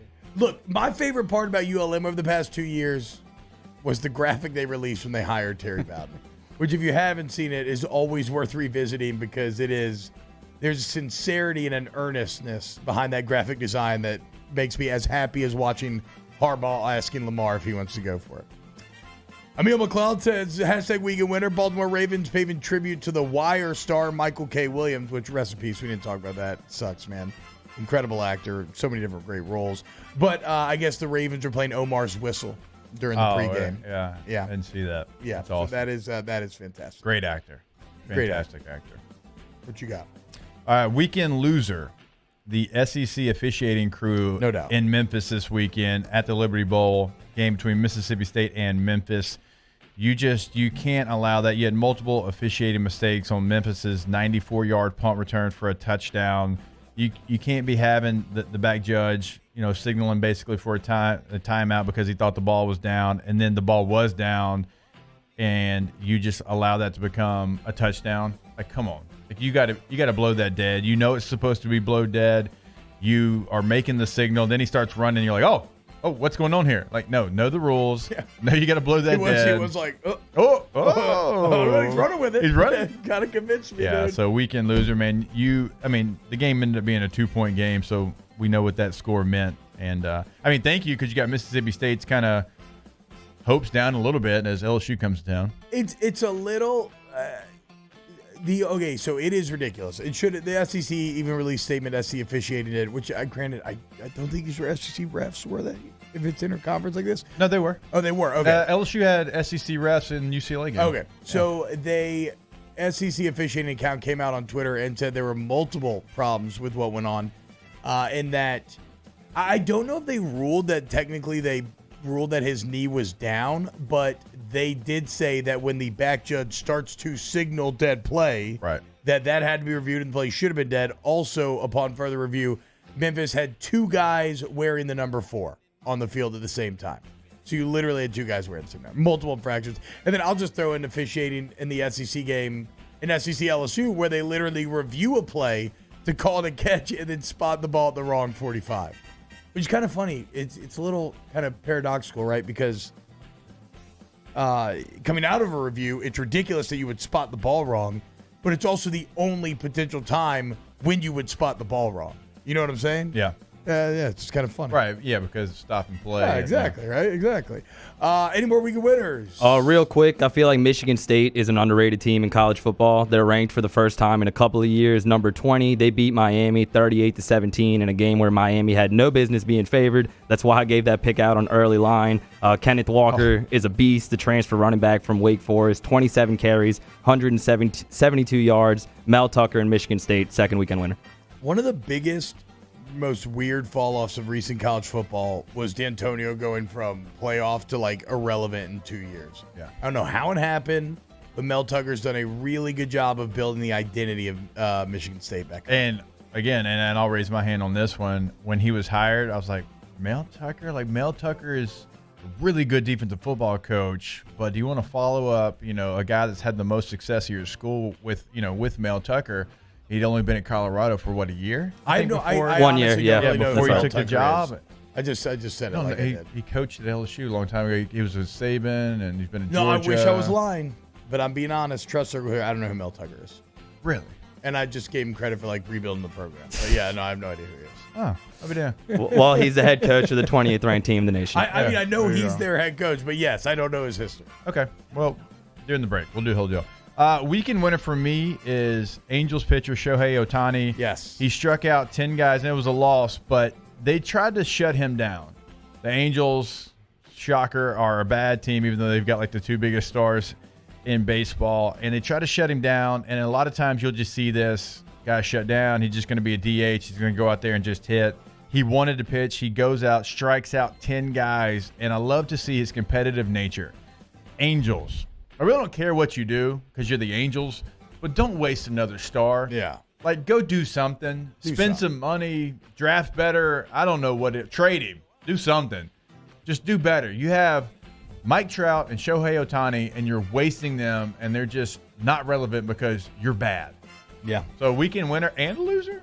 Well, the team, like you said, Ohtani's the winner. The Angels are eternal losers.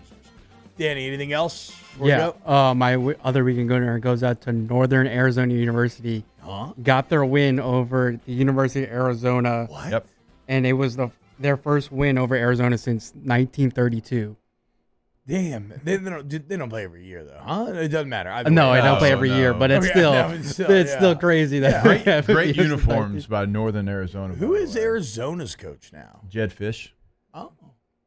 You don't know who Jed Fish is. Was he at Cal, maybe? He's never been a head coach. This is the first time he's been a head coach. Yeah, Long-time NFL assistant. Been in college. More like dead fish after that performance. Quit cranking the motorcycle. We'll break when we want to break. Hey, you kind of stepped over my dead fish joke there. Good. Oh, my God. It was a good joke. Danny, I mean.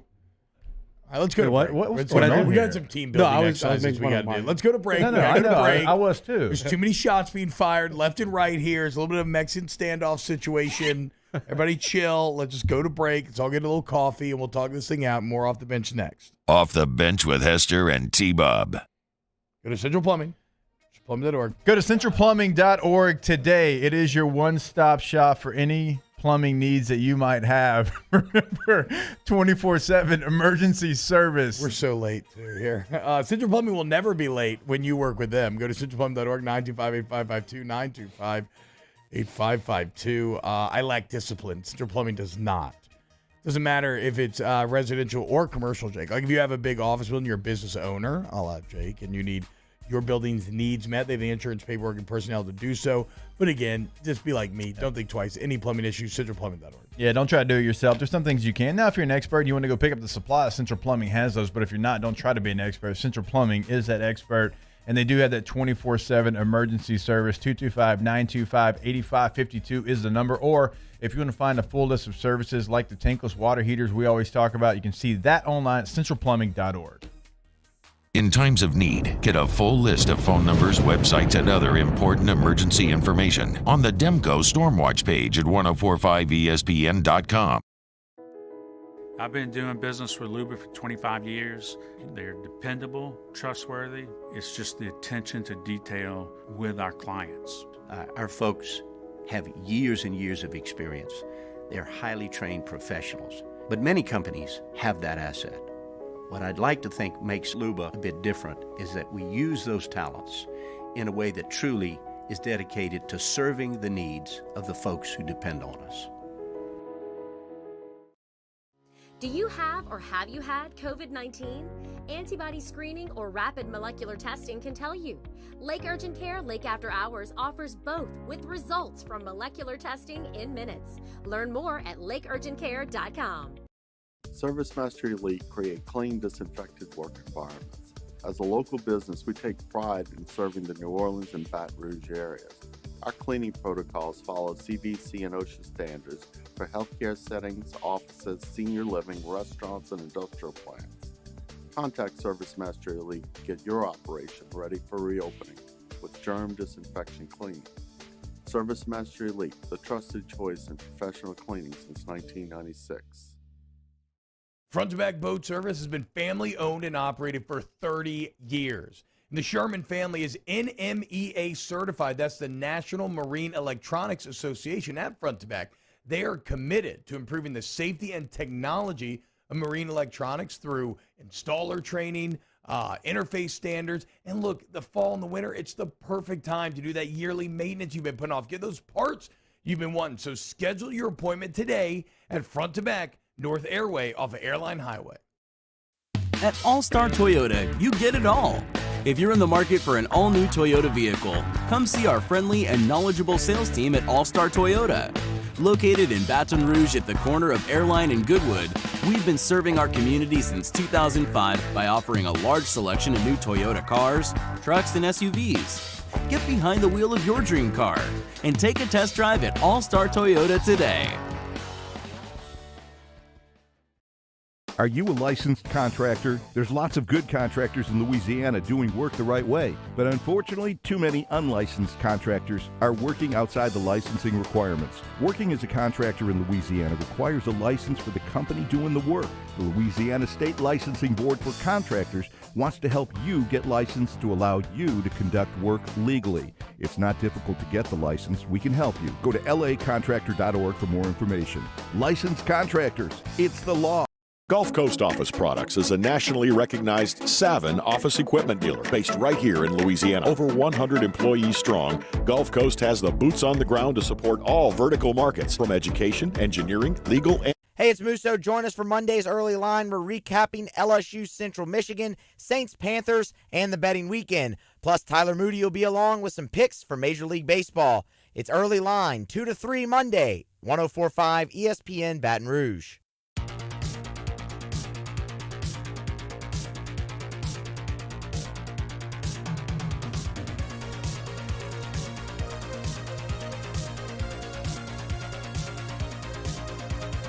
All-Star Toyota presents Off the Bench with Hester and T-Bob. ESPN Baton Rouge, New Orleans, Alexandria, and 1130 The Tiger.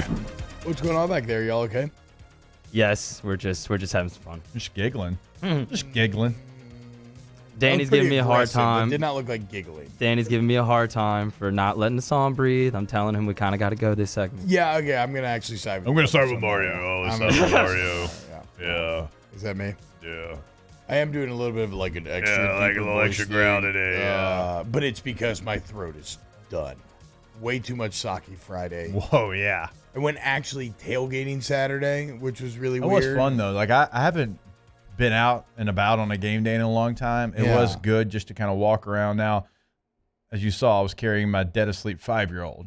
Got a little sweaty, but it was still a good time. Yeah, and did y'all end up going on the field before the game? We did. Fun? All right, cool. No, but so like Joey Molinaro and Megan Money were in town, so we got to do the whole tailgating thing. And I got to say, well, first off, a couple of thoughts. So we went to the parade grounds where I think like fraternities and sororities are back. I have never been to an actual student tailgating zone, and it was just as stereotypical and wild and somewhat nostalgic as I would have hoped. I mean, you had your just mindless pledges like in a mud-filled mosh pit in the middle of the just I don't know, just acting really stupid. Like at one point I went to go get beer, and there's a young individual with 40s taped to his hands who was essentially dead to the world, like a zombie at that point. And he was like, hey, good luck with that. But yeah, but he gave me beer, so that was nice. And the other observation, too, is just that I am getting older and older and older. When I tell you that I felt so weird, awkward, old guy, what is he doing here? Standing in that area of town, it was pretty wild. Shout out to some of the students I talked to, though. I did get the lowdown on like what the hip bars are nowadays and everything. And the other big observation, the LSU fan base loves Joey Molinaro. I mean, loves. We couldn't go 5 feet. It is crazy. That man was getting swarmed all game day long. It was unending, and for good reason. Very funny, but it's just crazy how much he has connected. This dude from Indiana, how much he has connected with the LSU fan base. But tailgate was a lot of fun, man. Shout out to anybody who just met a ton of great people. Ton of people giving me beers just as I was walking by, hanging out with them. So shout out to everybody I got to hang out with on Saturday. Y'all were excellent. And I look forward to doing a lot of tailgating this year, actually. A lot of OTB fans out there, so we appreciate the kind comments. And they kept talking about over and over again. T-Bob, I don't know if you got this, was the video production on this show. Yeah, I kept getting that. I'm like, yeah, that's me and T-Bob. It's all me. We do it. And Jake. All of it. Yeah. Wait, for real? No, I really did. Like I got a ton. And we really told them that too, Danny. Yeah, So I mean, we didn't give you credit, but no, I did get real, a ton of that. Yeah, for real though, a lot of people do say that, Danny. So Shout out OTB to the moon. yeah, there we go. There we go, D. That's right, baby. I'm trying to think any other tailgating escapades. Again, I just can't get over how old I looked. Or how old I felt, how young they looked, right? I guess everything is relative. But like now I feel like such an idiot when I used to walk into places back in the day and be like, oh, I forgot my ID. Like, oh, my bad, dude. I left my ID in the car. Well, can I buy this beer? Like, no, of course you can't. You look like you're 12, you little baby-faced idiot. Get out of here. You trying to get me in trouble? Get out of here. I tried that and it's so pathetic. And like, of course, you look like you're 12. There's no way I'm letting you. If I'm letting you in here, it's not because I think you left your ID in the car. Okay, let's just say that. That's all fair. Now I will say, like when we went out after games, it was different. Like we would go straight from the locker room, like in our gray Russell Athletic T-shirts and like sweatpants, like straight to the bars because we didn't like want to waste that time to get ready. I actually only pulled the sweatpants thing one time. Oh, I mean that's the only move we had because after it was after the shower and do whatever, and you got to do interviews, and it's like, dude, it's like 12:30. The bars are closing pretty soon. Yeah, and so you just get like I saw a group of athletes as I was driving home down Nicholson. They were all suited and like ready to go. You know, hell like yeah, they had on their fits. Hey, we didn't really care about our fits back in the day. Good for the boys. We have pre-Instagram age, everybody's style was horrible. It's kind of funny. Now culture's so pervasive that, and whatever, style's funny. You look back and you're like, what the hell is I wearing all the time? All right. The meal cleansing, this is absolutely, I'm in my 30s, rant material. Well, guess what? If you're in your 30s, which we are, and you're hanging out around college kids, you're too old to be hanging out around college kids. That is what you've always felt when you've seen that guy at the bar. Yeah. You know in your heart you used to judge those people. Oh, yeah. So if it's you now, accept the truth. It's like Varsity Blues when the guy's in his Letterman jacket and he's balding. He's like, Tweeter's right there, and he's like, yeah, I never miss one of these. And Tweeter makes him like put the plant on his head and like just whacks him in the nuts. Yeah. Like, that's that guy. Yeah, that's who I felt like. But it was still cool to see. It was cool to see. And shout out to I feel like tailgate is completely different and on than OTB, going out. It is. It's much more acceptable on a tailgate than being in like bogeys or something like that. But whoa. Slander bogeys. Shout out to though, we do have a nice fanhood among the students too, which meant a lot. Like the youngins like this. Means a lot. All right, when we get back, let's close out hour number 2, and then we still have to get to Saints. We just shenanigans. OTB. Off the bench with Hester and T-Bob. Go to GoTrosOutdoorPower.com, GoTrosOutdoorPower.com. Look, Shane Gotro, about 18 years ago, Jake, he had a lawn care business, and he kind of looking around. He's like, I could do this dealers. Like, there's a lot of things these dealerships should be doing that they're not. Yep. And so he made that dream a reality. And so that's why now when you buy from Gotros, you get things like pickup and delivery service. You get access to a full parts department, full service department. So if anything breaks down, they take care of it for you. So if you are a business, a lawn care business, absolutely Gotros there for you. But even if you're just a consumer, you love taking care of your yard and you want like Hustler equipment, some of the best equipment out there, you go to Gotros. If anything goes wrong, they have your back. It's the #1 place to buy from, GoTrosOutdoorPower.com. Yeah, free delivery in the state of Louisiana. So from top to bottom, if you're listening to us, go check out that Hustler equipment at GoTrosOutdoorPower.com. They are Louisiana's #1 Hustler dealer. So you're going to find something you love, residential or commercial-wise. Check out that Hustler equipment. GoTrosOutdoorPower.com. GoTros, we make it easy. Our listeners fire off their opinions on the jimsfirearms.net hotline at 499-1045. Keep listening for your next chance to shoot us your thoughts with the jimsfirearms.net hotline on 1045 ESPN Baton Rouge. It's no secret. The best oysters in Baton Rouge are at Jolie Pearl Oyster Bar. Enjoy mouth-watering South Louisiana flavor and oysters from all over the country. And don't forget our nightly drink specials.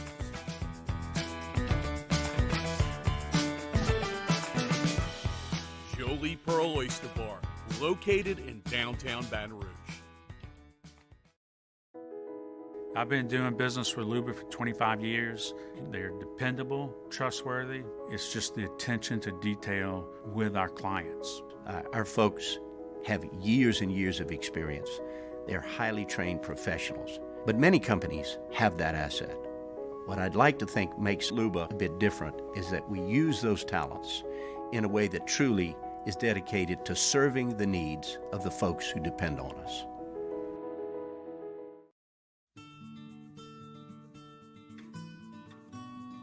This is a house call.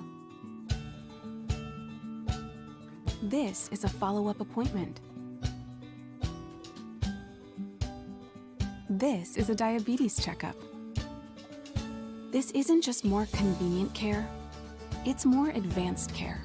This is innovating healthcare at Louisiana's #1 hospital, Ochsner.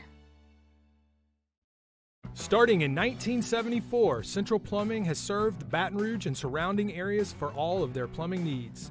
Through these tough and trying times, we want you to remember that the Payne family is here to continue to support and serve you.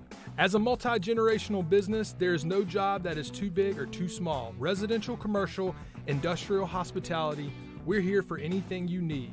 24/7, 365. Give us a call, 225-925-8552. At All-Star Toyota, you get it all. If you're in the market for an all-new Toyota vehicle, come see our friendly and knowledgeable sales team at All-Star Toyota. Located in Baton Rouge at the corner of Airline and Goodwood, we've been serving our community since 2005 by offering a large selection of new Toyota cars, trucks, and SUVs. Get behind the wheel of your dream car and take a test drive at All-Star Toyota today. If you're in an accident, a car accident, a slip and fall where you're injured, you need to call an attorney. The defendant insurance company, it's their goal to close the case as quickly as possible and pay out the least amount of money as possible. That's why it's important to call an attorney and call the law office of O.C. Brown. At the law office of O.C. Brown, we're a family-owned firm. We want to be your law firm for a lifetime. Hey, it's Matt Moscona inviting you to join us for Monday's AFR presented by Relief Windows. Recapping a busy football weekend, we'll talk Tigers and Chippewas and Saints Panthers. Join us 3 to 6, 104.5 ESPN Baton Rouge.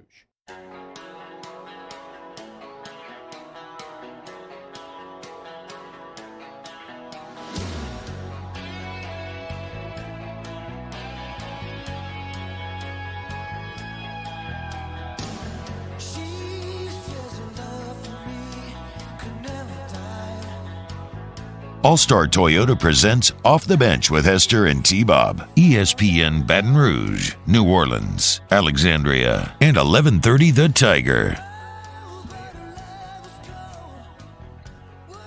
What up, y'all? Welcome back, OTB. No, I think you did a great job of explaining the quarter half thing earlier, even though it could be kind of tough to do it purely audio. You know what? medium. Somebody who's a little bit more prepared for, I would have sent that picture to Danny. Yeah, I mean, look, the bottom line is that on the busted 78-yard touchdown, there's one of two things. Either Major Burns thought they were in cover 4 quarters, and so he ran to his zone. It wasn't actually his zone. Or are they in quarter halves, and he got too far inside. Yes. Yeah, exactly. That's the only two. And I understand why the broadcast thought that was what they were playing, because that's what it looked like until you start to find out what the call was. Like, that's what it looked like, quarter halves, because of where the corner was playing. Because he played in flats. So look, either Stingley or Burns screwed up, but it's okay. It's a very clear, identifiable mistake. Like, you should, in theory, be able to cut that down. Like, that's a better mistake than playing man against crossing routes that are killing you all night long. Yeah, Will Rogers threw 67 passes against Memphis. 67 passes. Yeah. They're going to throw some things at you. Be in the right coverage. Hour 3, ton of Saints talk coming up in the OT. Keep it live. Off the Bench with Hester and T-Bob. All right, go to the App Store today and download the DraftKings app. That's right, T-Bob. I beat you to it. Last night was a lot of fun. Sunday Night Football, right? You get that showdown captain mode where you get to select a captain, you get to select a team, and you get 1.5 times a point for your captain. They're going to have more of that tonight. So when you download it, go check it out. They're going to have so many different contests. You get to select a lineup just from this game tonight between Green Bay and Detroit. There's other things you can do as well. Don't forget, You can play college football. You can play Major League Baseball today if you want to. Just do it for your chance to win a lot of money, T. That's right. Download DraftKings today. It is finally legal to play daily fantasy right here in Louisiana, and DraftKings provides you the app with what to do so, where you can experience the sweat. And not the kind between my legs, but the kind where you use the promo code Baton Rouge, and you're entered for a free chance to win millions of dollars in cash prizes. Promo code Baton Rouge. Yo, Jake here for Patient Plus Urgent Care Clinic, the place that's going to be convenient for you during an inconvenient time. Look, you hear me talk about my 4 boys all the time, and sometimes things like stitches, well, they happen. And in fact, they have. And Patient Plus is always taking care of us, just like they'll do the same for you. And now with 7 convenient locations across the Baton Rouge area, open from 9 a.m. until 9 p.m., 7 days a week. And also at PatientPlusUC.com, you can sign up for your appointment on the way to the clinic. That's Patient Plus Urgent Care Clinic. Get in and get better. Front to Back Boat Service has been family owned and operated for 30 years. And the Sherman family is NMEA certified. That's the National Marine Electronics Association at Front to Back. They are committed to improving the safety and technology of marine electronics through installer training, interface standards. And look, the fall and the winter, it's the perfect time to do that yearly maintenance you've been putting off. Get those parts you've been wanting. So schedule your appointment today at Front to Back North Airway off of Airline Highway. This isn't just another day. It's so much more.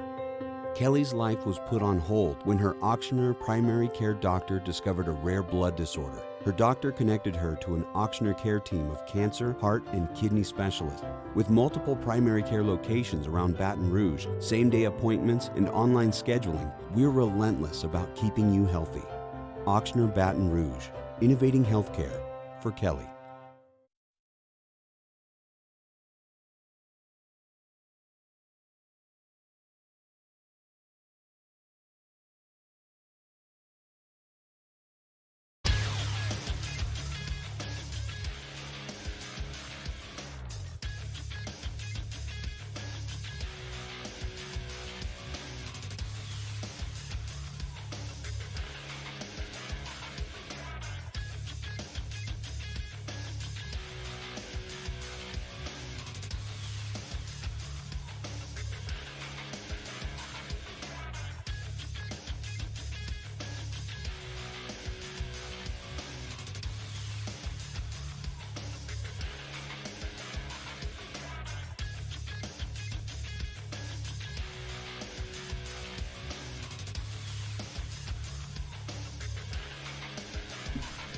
Good morning, everybody.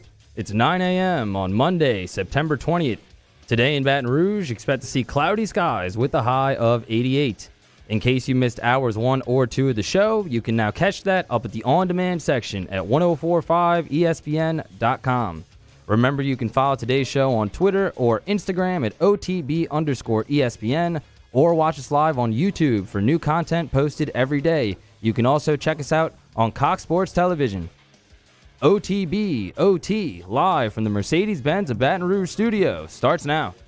Let we go! All-Star Toyota presents Off the Bench with Jacob Hester and T-Bob Hebert. Yeah! Off the Bench with Hester and T-Bob. Hey, they said I gotta come off the bench. All-Star Toyota presents Off the Bench with Hester and T-Bob. Yo, yo, yo. Yeah, don't make me fight you, dude. Don't make me fight you right now. You don't know crap about burgers.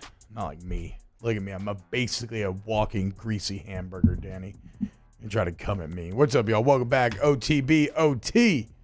Starting now. I think we're finally ready to talk about the New Orleans Saints. I think one of the reasons why, though, Jake, as we'll see during this conversation, one of the reasons why the Saints have kind of taken on the back burner is this is kind of your cliched burn the tape sort of game. Like, I don't know that there's a... Now, we will engage with it, and we'll talk about what went wrong and what you got to do better and all these things. But, like, I have no problem with members of the Who Dat Nation kind of throwing their hands up and being like, hey, this week kind of was what it was. You get a bit of a pass, especially with the Green Bay win, so we'll see what happens next. It's kind of like the same way that I would say that Packers fans should have been this last week. Did it suck to lose 38-3? Absolutely. Is the team with the reigning MVP and Zadarius Smith and Devontae Adams, are they going to continue to lose 38-3? No, absolutely not, right? So I guess where I keep going back to, Jake, when I think about this game, and really the first 2 weeks for New Orleans, what we always talk about, the golden film rule. You're never as good as you think you are. Right. Yeah, like the film, when you think about it in your head, it's never as good as you think it is. It's never as bad as you think it is. You're always going to land somewhere in the middle. So the Saints are not where they were week 1, but they're also not what you saw here in week 2. So just remain a little even keel. I don't think there's need for panic. There's a lot of circumstances that surrounded this game, certainly. And I'm with you. Like, you got to play better. Some things you got to do. And I do want to talk about Jameis taking care of the football in certain situations, just because of what we know of his career. But being down so many assistants and being down so many defensive players, and you haven't been home. How long has it been now since they've been home, Mario? 3 weeks, a month? Before the hurricane, yeah. So right, a month. So month now, yeah. I can't imagine that. That's like training camp in the regular season, like being away from home, being away from your things, and trying to patch together some practice work. So all of that, I think, plays into it. And Carolina played better than you. I mean, that plays into it as well. Well, that's the other thing, right? Carolina looks like they're a good team this year. I mean, you're the one that's been talking about their weapons all summer long, and their weapons look elite. And so they do. What when happens? You see them, it's you're a real team. Down 5 defensive starters, and you don't have Quan Alexander to guard Christian McCaffrey, and you got to put Zach Bond on him. Like, yeah, Zach Bond's still not the best in coverage, but he's going against Christian McCaffrey. That man has no business trying to guard Christian McCaffrey right now. Quan Alexander maybe could have, right? Gone was the Marcus Davenport pass rush. Sure, Peyton Turner did very well, but how much better would it have been if you could have combined those two together? Yeah. And gone was the lockdown corner effect of Marshawn Lattimore. All of a sudden, you're bringing Bradley Roby and Paulson Adebo to bear. And again, I really like Adebo game 1, but he is a rookie. And I like Roby, but he's not a shutdown. He's not a Marshawn Lattimore. I think he's a solid 2 for the Saints, but he's not a shutdown. C.J. Gardner-Johnson would have been on McCaffrey a ton as well. That was a big loss for them. And exactly, if let me finish my point. No. Gone was the coverage, attitude, and tackling of CD Deuce, right? I mean, right there. So you did scoop me there. Good job. Yes. But yeah, so it's like, I mean, defensively, I have almost no problem with this game because the Panthers are good. Sam Darnold does seem to be jiving with Joe Brady's attack, and the Saints are just down too many pieces. Okay, so defensively, I'm not worried at all. This defense, and actually the defense was pretty valiant, all things considered. I thought they held together pretty well, considering what the offense 17-0 literally did nothing for them. I agree. So defensively, I'm actually still like Dennis Allen passing grade. That was actually pretty good. The offense is certainly a bit more concerning. I think you're missing 3 starters on offense. There's 5 on defense. So still not ideal. And you did feel it. I mean, Ruiz a couple times. You felt the loss of Eric McCoy a bit. So the offense is more concerning. But even then, it's such a statistical outlier of a performance. I mean, how about this? So this comes from a Luke Johnson article. This just reinforces how bad it was. This was the worst offensive performance of the Sean Payton era, and it's not even close. 128 net yards, which is wild to really wrap your head around. That is the lowest by nearly 50 yards ever in the Payton era. 176 in 2018 was the last lowest. Y'all remember that game? I'm sure you do, Danny. That was an annoying game. It's the lowest amount of yards by any Saints team since 2001. Only 6 first downs. 8 was the previous low in the Payton era. Only 2.98 yards per play. They had never been sub 3 in the Payton era. Jameis Winston's 26.9 passer rating, the lowest of his career. We mentioned this being a revenge game for Winston. Well, still looking for that revenge. And the 30 yards for Kamara, the lowest ever, save for a game where he got hurt in the first quarter. So, a horrible performance. It feels like an outlier. I hope that is the case. But there are some red flags. One of them, Jake, I would say the Saints wide receiving core, which they think they need work on because they went and signed Kenny Stills immediately after week 1. Mm-hmm. Right now, through 2 games, 11 catches for 164 yards. And that's with that 55-yard TD. Yeah, I was hoping to be wrong on Callaway. I know some people were really high on him, and he's had some moments in the preseason. But at the end of the day, like, he was someone that, went undrafted in the draft, and you were hoping to see more from him at Tennessee. And some of that played into the quarterback role at Tennessee and who they had calling plays and all that. But you would see flashes, so you're hoping those flashes would turn into constant play. and it just has not yet. He has, I think so far, he had 1 catch for 14 in the first game. He had 2 catches for 8 yards in this game. And you were kind of hoping he would take over that role of big play threat while Michael Thomas is out. And it hasn't yet here with 2-game sample size. So it's a group that's struggling. I mean, I know Humphrey had 1 catch for 27. I mean, Hogan had 1 catch. So it's like a bunch of 1 catch, 1 catch, 1 catch.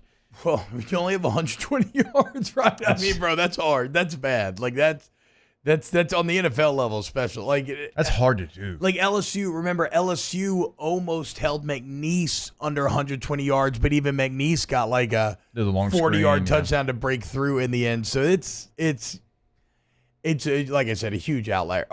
Offensively, how much do you think the missing coaching staff hurt? Because I felt like I kind of hand waved it away last week a bit, and maybe just, I was so enamored by Sean Payton, but it did feel, well, quite frankly, it felt like half the offensive coaching staff was missing all week. You got to have some extra set of eyes. You got to have eyes that you trust as well, right? You have them up there, hey, tell me what you see, what coverage, what are they doing, what's some tendencies, like tell me what they're doing so I can call my play off of that. Like some of this falls on Sean Payton as well. Like he was calling the plays, but he didn't have his normal set of eyes up in the booth or even helping him on the field. Ian Book was actually the guy in charge of substitutions. He's a rookie quarterback. Like his head's spinning every single day, and then you throw kind of that and something he's got to deal with. So it certainly played into the game, but this was one of those that I don't know if anything would have helped. It was just one of those games where everything goes wrong. I think the one thing, because I do think this is an outliner, there's not a lot to take from this game. This game won't look like the next game, but Jameis taking care of the football makes me nervous that when things aren't going well and they break down a little bit, like this game where he's having to press, where he never had to press in the Green Bay game, is he just floats it up twice. That to me is concerning, because in week 1 we saw him in those situations either take the ball and run with it or just take the sack, live to play another down. And he did do a nice job on the goal line for the rushing touchdown that he had of just, not forcing something, getting the ball down and scoring. And I know he's trying to make a play, and I know he believes in his arm, and I know he had a defender or a receiver behind the defender both cases, but you're never going to be able to make that throw. No quarterback, Jared Allen, like nobody can make that pass right there. Josh Allen's who I was trying to get out. I was Jared. Like, okay. I was thinking like the passer. I was very confused there for a second. That's why 69. God, I love that celebration he used to have. Yeah, Jared Allen was. So no quarterback's going to be able to make that throw, right? So you have to know that. You just got to take the sack, and you'll be fine. Because I'm nervous that now when things aren't going well and the Saints need to make a comeback, and we've seen them make so many comebacks, like that one against the Chargers last year comes to mind, where you don't press, you just play within the offense, and the big plays come. You don't have to be Superman out there. Just allow it to happen and take care of the football. Yeah, and look, I agree there. I don't really have much to add on the Winston thing. You've had one incredible game, one horribly bad game. So Winston's still a work in progress, somewhere in the middle. We'll see where he ends up. I think that also, look, give the Panthers credit. Panthers are now 2-0 in the NFL, which is always hard to do. And Sam Darnold, at least in this game, felt like, okay, right? Like this cat, maybe Joe Brady, all the talk that we said, like if you're not going to make it here in Carolina, where you have all of the weapons, you have Christian McCaffrey to kind of even be the main guy, you have a young Wunderkind coordinator and Joe Brady. Like if you weren't going to make it here, where are you going to make it then? It seems like Sam Darnold is, well, I mean, like if I was a Panthers fan, I would be waking up this Monday very excited about the potential of this team, especially because how strong the defense felt. But, I mean, you knew it was going to be bad off the jump. I mean, how Peyton-esque was Joe Brady's opening script? I mean, you think they had the Saints dead to rights where they go 5 plays, 75 yards, and it didn't even look that hard? Like, it looked easy. And we've seen that so many times with Sean Payton. And ultimately, I mean, that's what you're doing, right? Like, you want to have your best kind of sequences lined up there right there for the beginning. So when Carolina does that, and the Saints go drop pass, sack, 2 false starts, you were kind of like, okay, dude, this might be a rough one today. And indeed, it ended up being that. And really speaking of the Panthers, like why I was high on them during the offseason is because I felt like Sam Darnold was going to be a much better quarterback, just getting away from Adam Gase. I think that makes you go up 2 notches already. And we know he's a very talented guy. He just had to put it all together. So far, he's done that. You mentioned you have Christian McCaffrey. You have 2,000-yard receivers and more in Anderson. You add in a Terrace Marshall, who had a couple of key catches. You're forgetting a key name here. I'm Dan Arnold. Dude, that was really Dan Arnold revenge game. How many catches did he have? Yeah, 3 for 55. Oh, I mean, dude, I'm trying to tell y'all all week. You did. So that's your offensive weapons, okay? And then you throw it around on the defensive side where you've got Burns and you've got Reddick that are true, like, all-pro type rushers. And then Jeremy Chin is as versatile as you'll find in the NFL. And then you've got Jackson, obviously, there at corner. And you've got J.C. Horn, who had an interception at a key knockdown as well. Man, they've got some Jimmies and Joes now. Like, don't let this team get hot. So this is a game that now you're going to get it back in the Superdome. You kind of know what to prepare for, and you want to clean it up and fix it next time you get Carolina because they're a very capable team that I can see making a run in the South. Yeah. Especially how bad the Falcons are. Yeah, the Falcons are hot garbage. At least we can all celebrate that. Like the Saints may be the third best in the South with how strong Carolina and Tampa looked week 1 and 2, but then again, Saints was really good week 1, so we'll see. Like, I'm not convinced on Carolina Saints yet. Also, this is the first time Carolina's beaten you since 2018, so it does feel like they were kind of due. But, no, the Falcons look horrible. Like, the Falcons look like first pick overall in the draft next year, potentially bad, which is kind of fantastic. All right. I'm trying to think if there's just anything else. Look, don't blame Sam Darnold for his time with the Jets, right? I think it's the Jets. They can't help it. We saw their quarterback look the same yesterday. I'm about to say, Zach Wilson threw 4 picks in his first 10 pass attempts. So, I mean, dude, what are you supposed to do? God, man, Utah State was much easier than this. When he played against them at BYU. The defense got torched. This comes from One Star Inc. The defense got torched. The game was over long before James threw an interception. Saints have not drafted nor addressed wide receiver, and they are paying dearly for it. Well, that's not. I mean, real quick, I'm not blaming Jameis like for this game. Do not get me wrong. I'm saying the things that we didn't see him do in week 1, we saw in week 2, and I want to get those out of here. So I'm not sitting here blaming Jameis Winston. Yesterday was one of those games, like T-Bob mentioned, burn the film. You're not going to get a lot from it, and I understand that, and it was just a bad game. I am not saying that Jameis shouldn't be like the broadcast was like, should they open the competition back up? No, you shouldn't open the competition back up. Wait, they said that? Yes. No, Jameis is your quarterback. He just got to know. He's got to learn from this. This is a very teachable moment for Sean Payton to his quarterback.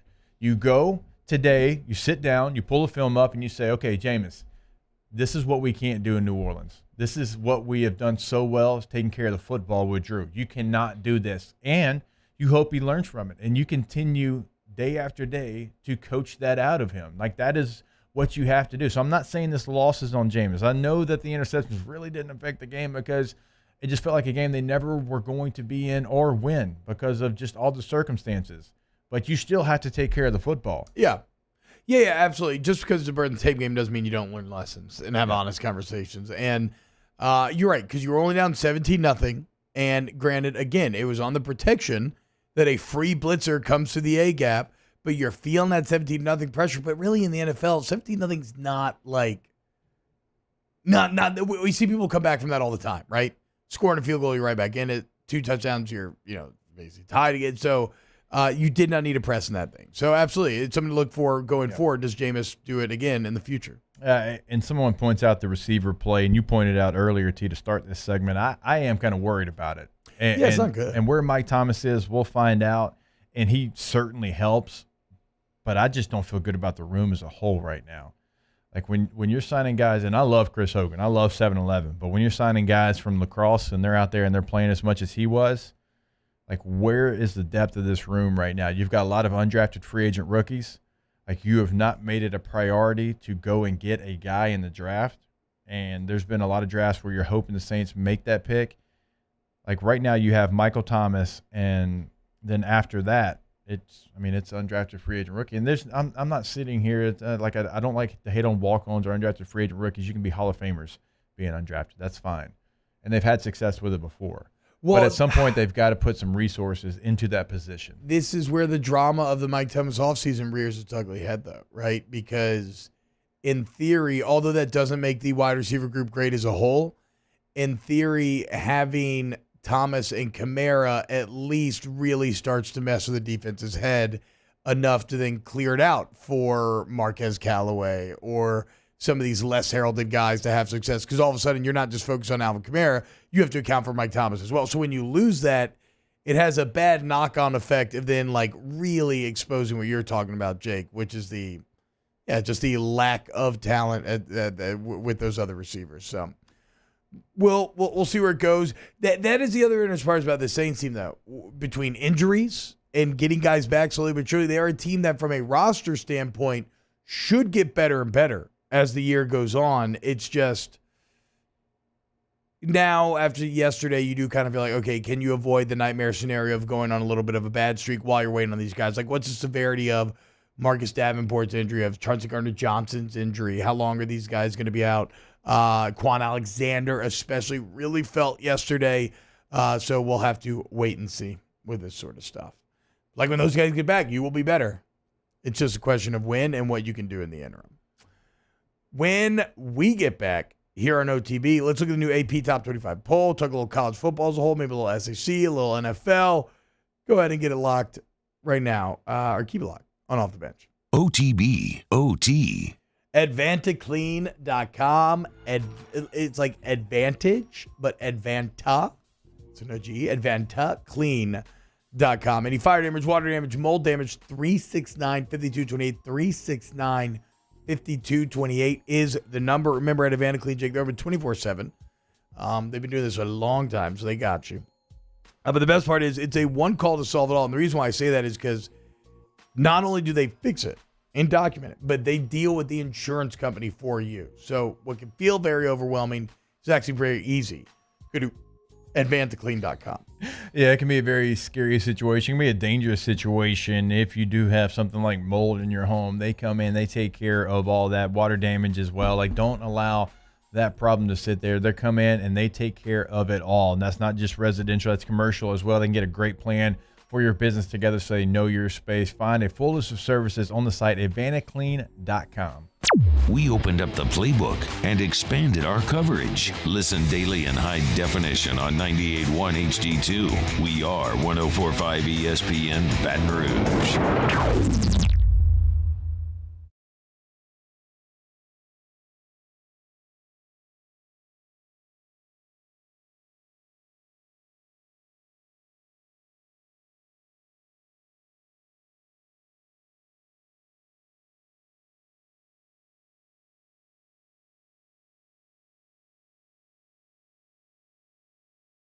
Do you have or have you had COVID-19? Antibody screening or rapid molecular testing can tell you. Lake Urgent Care Lake After Hours offers both with results from molecular testing in minutes. Learn more at lakeurgentcare.com. I've been doing business with Luba for 25 years. They're dependable, trustworthy. It's just the attention to detail with our clients.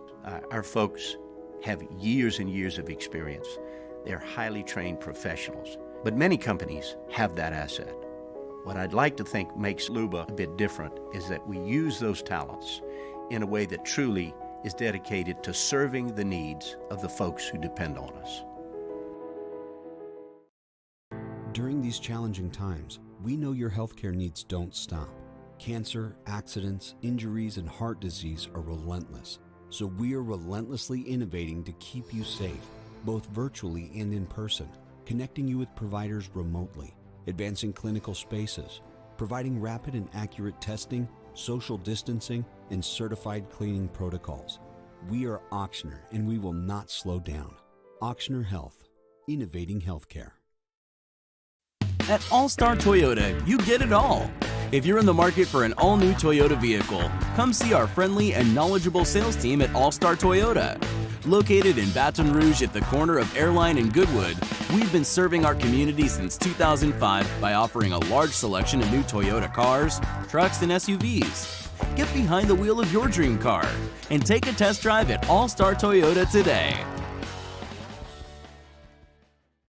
Are you a licensed contractor? There's lots of good contractors in Louisiana doing work the right way, but unfortunately, too many unlicensed contractors are working outside the licensing requirements. Working as a contractor in Louisiana requires a license for the company doing the work.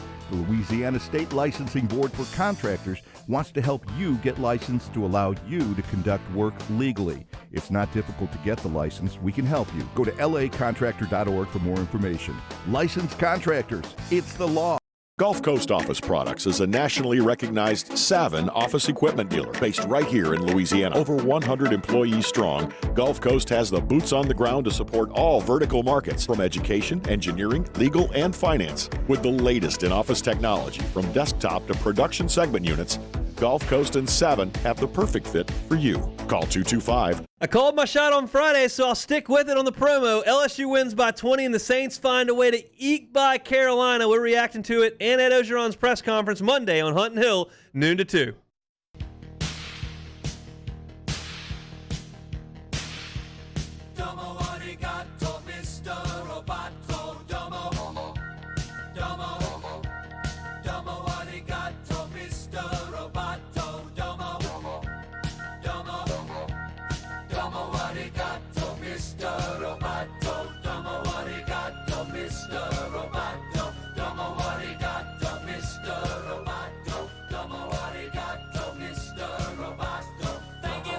OTB OT with Hester and T-Bob on 104.5 ESPN Baton Rouge and 94.7 ESPN Alexandria.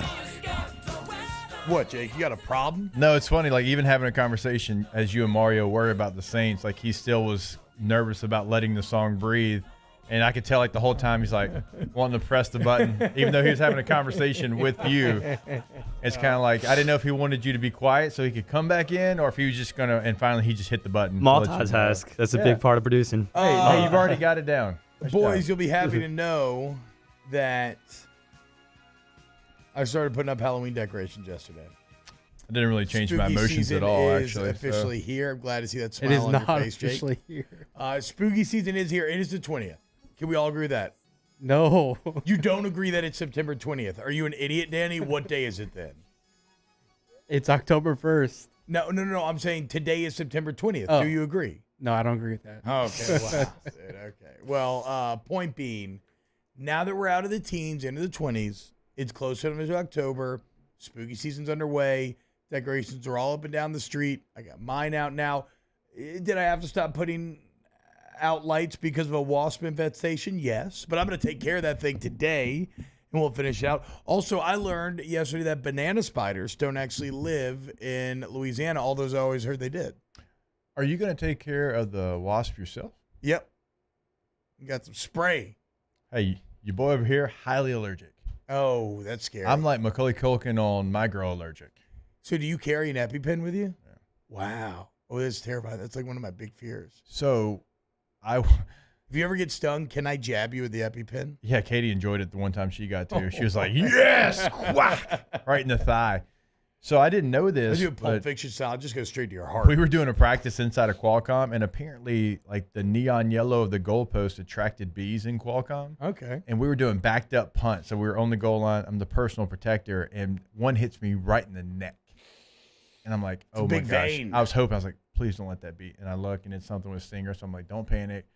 So, like, on the field, I had a girdle on, but I had to pull the pants down. They go double epi in both thighs because it was on my neck. And so my neck will close up quicker than, obviously, anything. Yeah, that's horrifying. So it was like pants down, double epi in the thigh, and I had to miss. They wouldn't let me go back out there. Dude, I get the heebie-jeebies thinking about it. So, like, your throat just immediately starts to close up? Yeah. So if you don't like me very much and you want to find a way to get rid of me, just carry around a bee in your pocket. If you ever didn't have an EpiPen, I would save your life. Because I would cut open your esophagus, and I would take this pin, and I would unscrew it till it was just a tube, and then I would help you breathe. Dude, that's like a Jason Statham type movie. Yeah, I would help you. I got your back, dude. Don't worry. I'm ready. I read it in a book when I was younger once.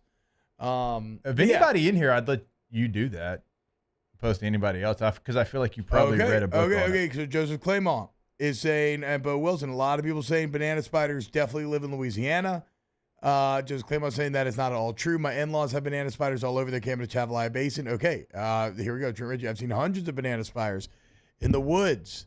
So that's what I thought too. I always grew up seeing banana spiders down in Cutoff, right? I thought that's what they were.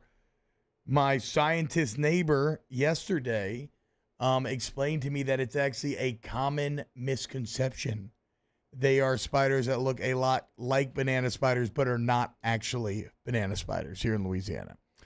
I'm looking up banana spiders right now. And does anybody By else? the way, this was a big freaking spider. This thing was like the size of my hand. It freaked me out. And then when I went to kill it, it got scared of me and it dropped into the bush and got away. So I was kind of like, respect. Still there, yeah. Oh It's my kinda God, like they're respect to huge. you. Like the size of like my palm, not just yours. Yeah. Does anybody else, when they spell banana, do you sing the Gwen Stefani song to make sure you're Yes. spelling? Okay, good.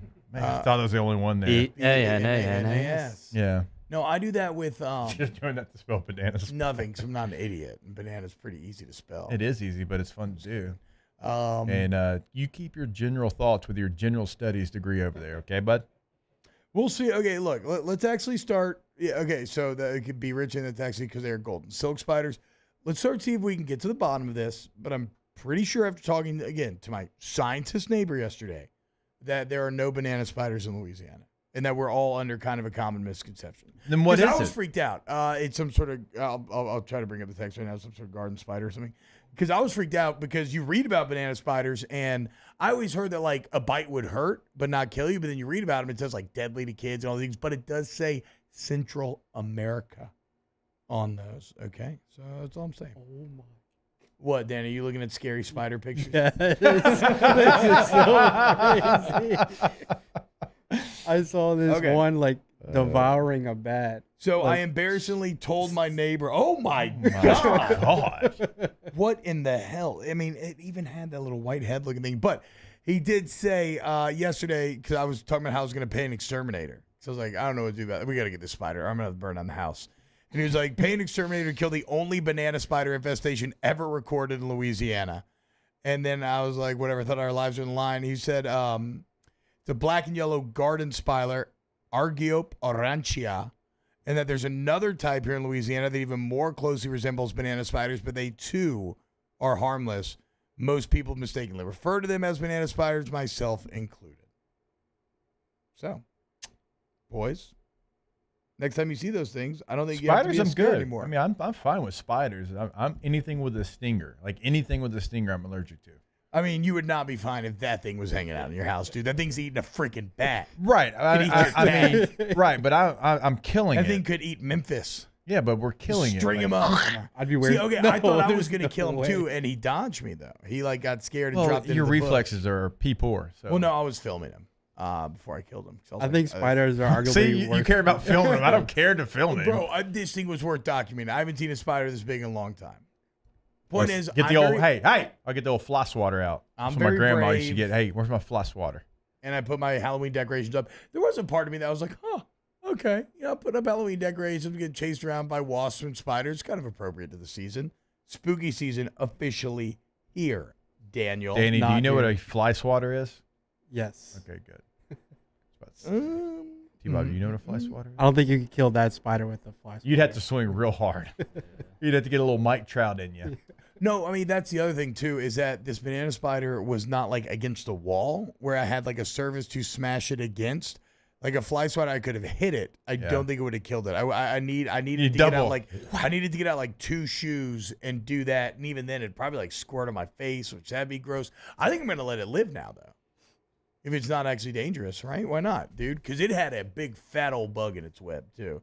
Felt kind of bad because, like, the bug wasn't eaten yet, and I was like, "Damn, dude, you done cooked that thing up, and it was looking so fat and juicy, and now you dropped out your web, and who knows if you're ever gonna come back because you're scared of me." Like I wasn't trying to ruin your steak dinner, bro. Did you I free? just thought Did you you were free the dangerous. bug? No, it was captured. There was no getting its wings were done. I mean, it was wrapped up. It was wrapped up. So I hope you got to eat that little spider that I don't know your actual name of now. We were supposed to talk about the AP Top 25. Yeah, we were, but we talked about banana spiders. Well, no, that's the whole point. We didn't talk about bananas. No, but we talked about are they here? Yeah, that's true. I guess that's fair. Okay, so we can talk about the AP Top 25 next. I also got my first Halloween blow-up. So how do we feel about blow-ups? Are you a fan, Jake? Do you have any? Like holiday blow ups? Yeah, holiday blow-ups. Absolutely. Okay, what do y'all rock for Halloween? What you rocking with? Halloween last year, what did we have? We have a Minnie Mouse witch now. No, we didn't have like a character. Well, actually, I'm lying. I think we actually had like a minion. I agree with you, John Solo. I'm always scared I'm going to hit brown recluse as well. Oh, a minion? I think we had a minion. Wait. You can have Minnie Mouse, but we can't have a minion for Halloween? Yeah, actually, that's exactly the case. Minion's way more Halloween than Minnie Mouse. I mean, Minion's got one eye. Like, what are you talking about? No, Minnie dressed up as a witch, first off. But I just... Do you know, have I disclosed what the minion was dressed up as? No. Okay. Stop judging a book. What was it dressed up as? You're not finding that information out now. It's because it's just Scone a minion. and tea. Yeah, it's because it's just a minion. I have to knock you back down to earth. We're going to have to talk about this. All right, when we get back, hey, people. OTB, OT. Huh, weird. Go to allstartoyotaofbatonrouge.com today for all your vehicle needs. Doesn't matter. I got this. All right, so no matter what you're looking for, they've got you covered. If you need a full-size SUV, Sequoia, they got you. If you need a mid-size SUV, they've got them, and they've got them in hybrid. So whatever you're looking for, multiple trucks, multiple sedans, multiple hybrids, they've got you covered. And now is the great time for your trade-in. You're going to get fantastic value for that trade-in. So when you trade it in, you're going to get a fantastic new vehicle. It is a win-win for you over at All-Star Toyota of Baton Rouge. Now you can talk to. Yeah, you're damn right, Bo Wilson. I am gatekeeping blow-ups, but they don't do any gatekeeping over there at All-Star Toyota, right? So no matter what you want, if you want to join me in the MVG, that's the minivan gang, or you just want a big truck, small truck, sedan, like whatever the case may be, All-Star Toyota has a selection. They got the deals. They got the employee to guide you to these answers. Go to allstartoyotaofbatonrouge.com. In times of need, get a full list of phone numbers, websites, and other important emergency information on the Demco Stormwatch page at 1045ESPN.com. Do you have or have you had COVID-19? Antibody screening or rapid molecular testing can tell you. Lake Urgent Care Lake After Hours offers both with results from molecular testing in minutes. Learn more at lakeurgentcare.com. I've been doing business with Luba for 25 years. They're dependable, trustworthy. It's just the attention to detail with our clients. Our folks have years and years of experience. They're highly trained professionals. But many companies have that asset. What I'd like to think makes Luba a bit different is that we use those talents in a way that truly is dedicated to serving the needs of the folks who depend on us. To the heroes who are working tirelessly to care for our communities, we thank you. We will never forget the countless hours you dedicated on the front lines, choosing to risk your own health to fight for our friends, neighbors, and family members. I mean, you guys are out on the front lines fighting it. We are grateful for your heroic acts and unwavering spirit. Together, we are overcoming this adversity and make our state healthier and more vibrant again. Ochsner Health. Eli's always been into grilling. It took us a while to see it, but the signs were there. What are you doing, Eli? I knew grilling was my thing. I have been talking about it throughout my career. Happy with the results? I am. Got the new grill from barbecueguys.com. It performed great. My advice, as I always told my boys, do more of what you're born to do. Barbecue Guys, for those who were born to grill. You want cheese on your burger, Pops? I'll take a little cheese. Starting in 1974, Central Plumbing has served Baton Rouge and surrounding areas for all of their plumbing needs. Through these tough and trying times, we want you to remember that the Payne family is here to continue to support and serve you. As a multi-generational business, there is no job that is too big or too small. Residential, commercial, industrial, hospitality, we're here for anything you need. 24/7, 365. Give us a call, 225-925-8552. At All-Star Toyota, you get it all. If you're in the market for an all-new Toyota vehicle, come see our friendly and knowledgeable sales team at All-Star Toyota. Located in Baton Rouge at the corner of Airline and Goodwood, we've been serving our community since 2005 by offering a large selection of new Toyota cars, trucks, and SUVs. Get behind the wheel of your dream car and take a test drive at All-Star Toyota today. If you're in an an accident, a car accident, a slip and fall where you're injured, you need to call an attorney. The defendant insurance company, it's their goal to close the case as quickly as possible and pay out the least amount. Hey, it's Musso. Join us for Monday's Early Line. We're recapping LSU Central Michigan, Saints Panthers, and the betting weekend. Plus, Tyler Moody will be along with some picks for Major League Baseball. It's Early Line, 2 to 3 Monday, 104.5 ESPN Baton Rouge.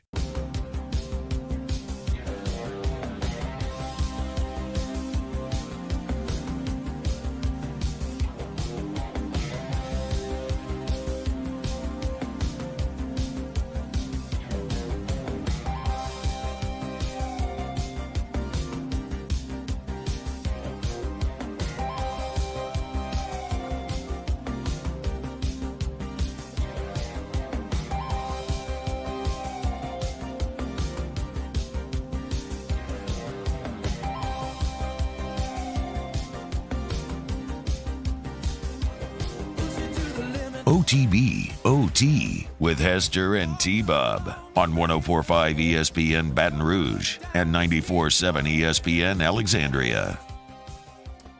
Oh, wow. Look at this. Thank you so much.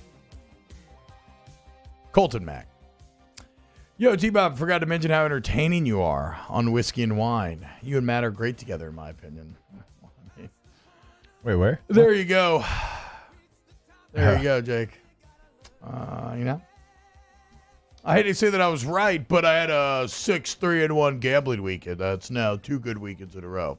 Don't say I didn't say it. I told you so, but I digress. I've said this before I digressed. I didn't realize that I digress was a Matt and Musso thing, and I accidentally stumbled into it the other day. Hey, they are great together. That's why he's rubbing off on him. And he's just. I'm fine. I am happy to finally. He's make interrupting me again. Whiskey and Wine a listenable product. You're all welcome for that. All right, and you should download the Scone and T-Bob. It was your idea. No, don't download that. And you can also download Pre-Gaming the SEC with Dorian and Hester. Thank you. How about that? Thank you, T-Bob. Yeah, well, Dorian's rubbing off on you. You're just talking about protein and sex and being good looking and wearing tight shirts all the time. It's very uncomfortable, personally. New AP Top 25 out. Alabama, despite the scare, of course, still gets 59 of the number 1 votes. Georgia gets 3. How about Oregon checking in at number 3? Yeah. Oklahoma drops to 4. Iowa 5. Well earned by the Hawkeyes. I wonder if Iowa can push it through. And before anybody says, Iowa's going to Iowa, they're going to Kirk Ferentz, they're going to screw up a game. You're probably right, but not because it's Iowa. Because that's what every team does. Because nobody goes undefeated. So, every year, every team stumbles at some point along the way.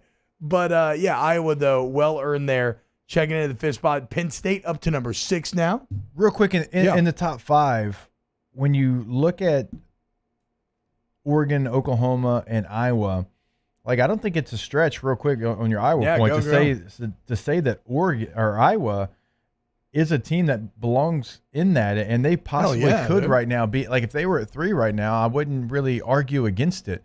Oregon deserves to be there. I'm not saying they don't because of what they did on the road against Ohio State. The game that was a close game against Fresno State, when we told y'all Fresno was a good team, they are. They went out and beat UCLA this weekend, which we hadn't talked about yet. But Iowa, man, they play a brand of football that nobody plays anymore, and they've always played that brand, and I think it's playing to their favor now. The only thing, in my opinion, now I was on the nicer side of the division over there in the Big Ten as well. The thing that's going to hold them back, and they've been beating the hell out of Big Ten teams. Remember, we told that for the Cy-Hawk Bowl, right? They're averaging 34 to 17 victories or something right now. But the issue going to hold them back is their offense is not good. And I don't think Petrus is a very good quarterback. Their defense has just been unreal. I think it's a big ask to run the table and win the Big Ten if you don't get a little more offense going. But they got some big ones down the road. Coming up October 9th, spooky season, they're going to have Penn State at home. That's going to be rolling if they can make it through Colorado State and Maryland, which you would expect them to. And if they can pass that test, they got Wisconsin, but they'll be favored in every other game pretty handily. Is that Camp Randall or is that at home? That is at Camp Randall. Okay. That'd be a difficult one. Yeah, jump around and all that. But the point is, yeah, things look very good for Iowa here early on. I still, like I said, I think the offense will ultimately hold them back, but we will have to wait and see. Penn State 6, I'm fine with that. 2 big wins already for them. It begins with Wisconsin and Auburn, 2 ranked wins. It's a great resume. Should be there. Texas A&M at 7. Again, Texas A&M's kind of floating in the wind a little bit. Still not sure what to make of them. Huge game this weekend. Who they got this weekend? It's Arkansas. Oh, hell yeah. Jerry's World. Time to call the Hogs with old pity, baby. That's a game that's always been difficult for Texas A&M, regardless of how trash Arkansas has been. Yeah. So now Arkansas is actually good. Let's see what happens. Cincinnati at 8, which they passed a big test to me. They did. On Saturday in that they – why am I blanking on who they played? I took them Indiana. to cover. Yes, where they were in a dogfight for a lot of that game, losing a lot of that game, and they came out and they, in the end when it mattered most, they kind of shut the door in a hostile Indiana environment. That might sound crazy, but that was a crazy crowd, and they were ready to support Tom Allen and the boys. So nice win for Cincy. Clemson at 9, they looked really bad. Really, all of the law of transitive sports properties make the ACC look like the worst division in football this year. They do. I mean, it's just bad. It's every like what did NC State do this week? I want to say they lost. Like even Pitt beat Tennessee, and then Pitt lost to some nobody team this week. And I mean, it's bad. It's really poor for the ACC right now. And then Ohio State checking in at 10. Ohio State, I mean, they struggle with Tulsa this week. It feels like Didn't Tulsa lose like a FCS team? I'm not sure. But it does feel like for the first time in the playoff era, with Clemson feeling so down and the rest of the ACC being so bad, I would penalize Clemson for that. That's just me though. But with them And they play in the so weak. down, They play in the Atlantic. They play in the weak side of a weak ACC as a whole. So Clemson's down. The ACC's down. Oklahoma is obviously down. Ohio State feels pretty down right now. So all of a sudden, like, okay, maybe you actually get some different brands in the playoff this year, dude. It could be trending in that direction. I mean, Alabama and Georgia still feel like potential locks, but I'm getting a little excited about where this thing could go. If Alabama and Georgia, if they run the table and they end up in Atlanta against each other, and whichever way it goes, if it's a close loss, does that other team get in? It feels like this is one of those years where you right can now, have, where we sit today, yes. Yeah. What about once we get outside the top 10, Florida 11, sure, that makes sense. Notre Dame 12, Ole Miss, Iowa State, BYU. BYU's earned it, 3 Pac-12 wins in a row over there. How do you feel about Ole Miss at 13? How do you feel about Ole Miss in general? Ole Miss feels very confident right now, and I don't know if we're giving them too much credit, but they are playing like a team that believes themselves to be top 10 in the country. Which just sounds really weird to think about if Ole Miss is indeed actually a top 10 football team. No, they're playing with that confidence level right now. I think they should be in that conversation. They figured some things out on defense. They don't by any means have the best defense in the country, but they have improved it enough where with that offense, they're going to win a lot of football games. They are going to have an advantage every time they have the ball because they can do it so many different ways. They can run the football with Ely. They can throw the football certainly with Corral and the receivers that they have, Drummond, and Corral himself can run the football. So if their defense just shows up and gives you 4 or 5 stops a game, it feels like you're going to win every game that they do that. They don't have to be world beaters. That was kind of our narrative. Yeah. Like, how much are they going to improve? Well, they've improved enough, I think, where you're going to be in every single game that you play. Now, they've got the heavy hitters on their schedule coming up, but so far so good for the revamped defense. By the way, NC State did not lose. Did he lose? They beat Furman 45-7. Oh, okay, never mind. They lost, but they did lose last week to Mississippi State. Yeah, I know. I thought they had a loss. Pitt did lose to Western Michigan though. That's 44-41. Yeah, there you go. How do you feel about Ole Miss? I mean, that's a team that you've talked about a lot, and obviously. Yeah, no, I mean, unfortunately, I feel like I'm kind of buying into the hype. It just, but I mean, I still don't understand though. How much can confidence make up for lack of talent?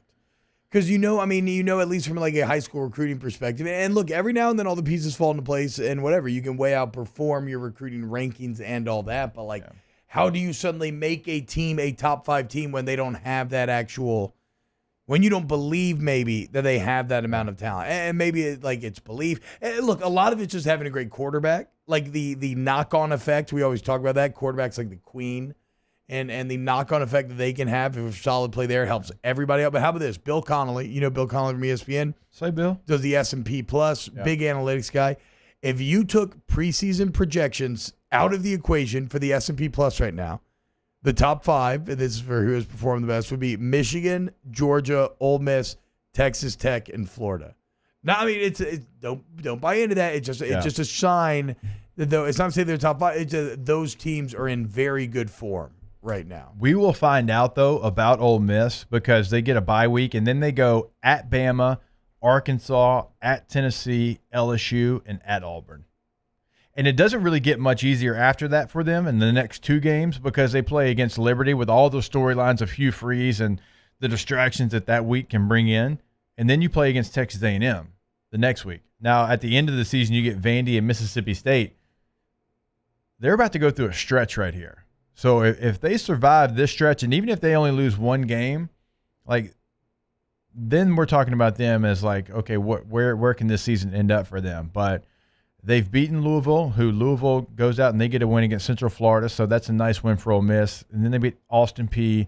And then Tulane, and Tulane was a nice story against Oklahoma, but now we don't really know how good Oklahoma is. We're going to find out, though. Even in these next 2 weeks, at Bama and Arkansas at home, we'll find out, again, bye week and then those games, we'll find out all we need to know about the Rebs. Damn, they're averaging 52 a game right now. That's crazy. All right, when we get back, let's get to your Ask the Bench questions brought to you by Cold Curse Light. OTB, OT.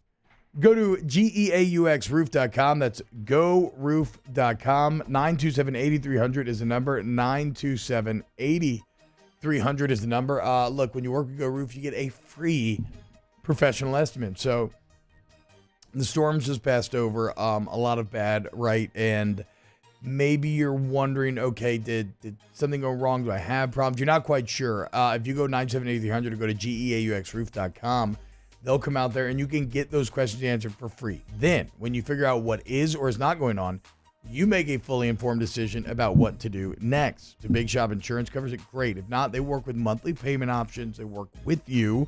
Because the bottom line is, they just want your roofing needs to be taken care of. The community's roofing needs to be taken care of. And they stand by their work. A 2-year workmanship guarantee on top of the manufacturer warranty. So, don't think twice. Go Roof. You get a beautiful new roof every shingle time. 927-8300. Our listeners fire off their opinions on the jimsfirearms.net hotline at 499-1045. Keep listening for your next chance to shoot us your thoughts with the jimsfirearms.net hotline on 1045 ESPN Baton Rouge. Do you have or have you had COVID-19? Antibody screening or rapid molecular testing can tell you.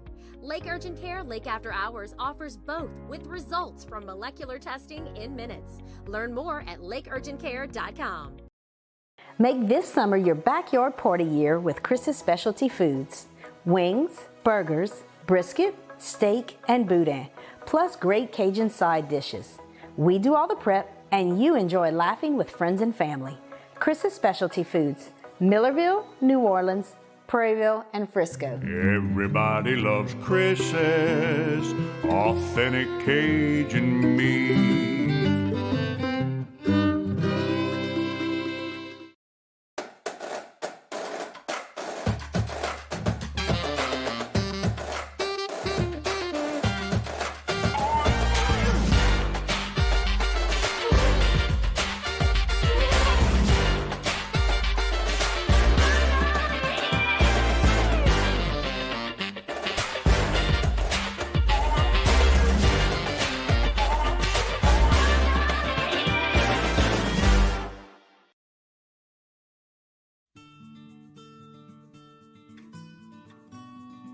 This is a house call.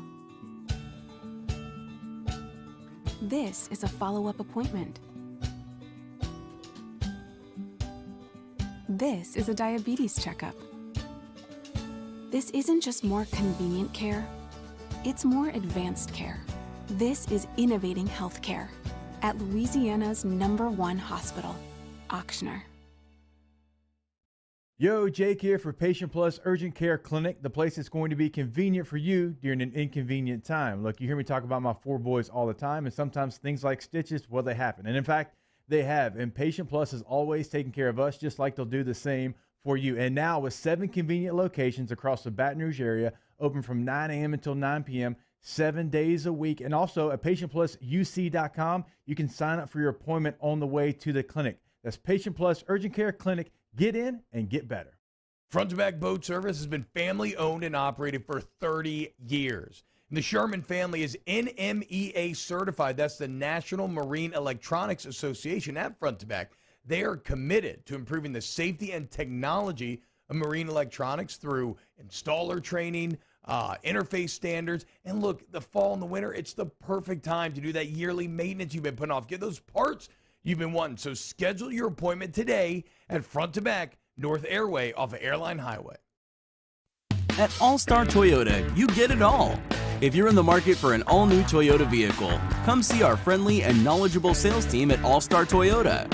Hey, it's Matt Moscona inviting you to join us for Monday's AFR presented by Relief Windows. Recapping a busy football weekend, we'll talk Tigers and Chippewas and Saints Panthers. Join us 3 to 6, 104.5 ESPN Baton Rouge.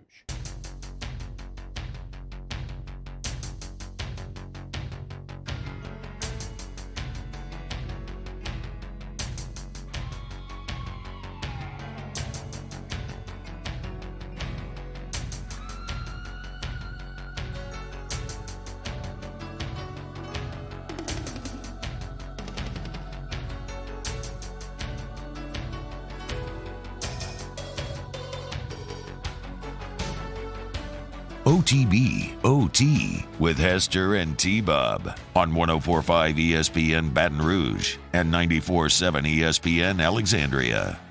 God, Mario, we got to get back in the segment. We're at the end of the show, and you're just sitting here letting it breathe. Just classic Mario. Unbelievable. Don't listen to him. Classic Devil is getting your car fixed and being very happy about it. Go to DonaldSonGlassandBody.com, DonaldSonGlassandBody.com. DGBAuto.com works as well. Remember, the police cannot tell you who gets a tow. The insurance company cannot tell you where to go. The answer to both is Donaldson Glass and Body. They extended the life of my vehicles into like the 200,000 range. It was awesome. Oil change, anything. You already know. I'm at the 120,000. Oh, keep that boy alive. And they did, remember? Yeah. They had to come pick it up. And oh, yeah, now that's it's right. back. That's right. We're back. I drove that puppy to Birmingham after they fixed it up. I had to get mine fixed up after it broke down in a Chick-fil-A line that time. That was crazy.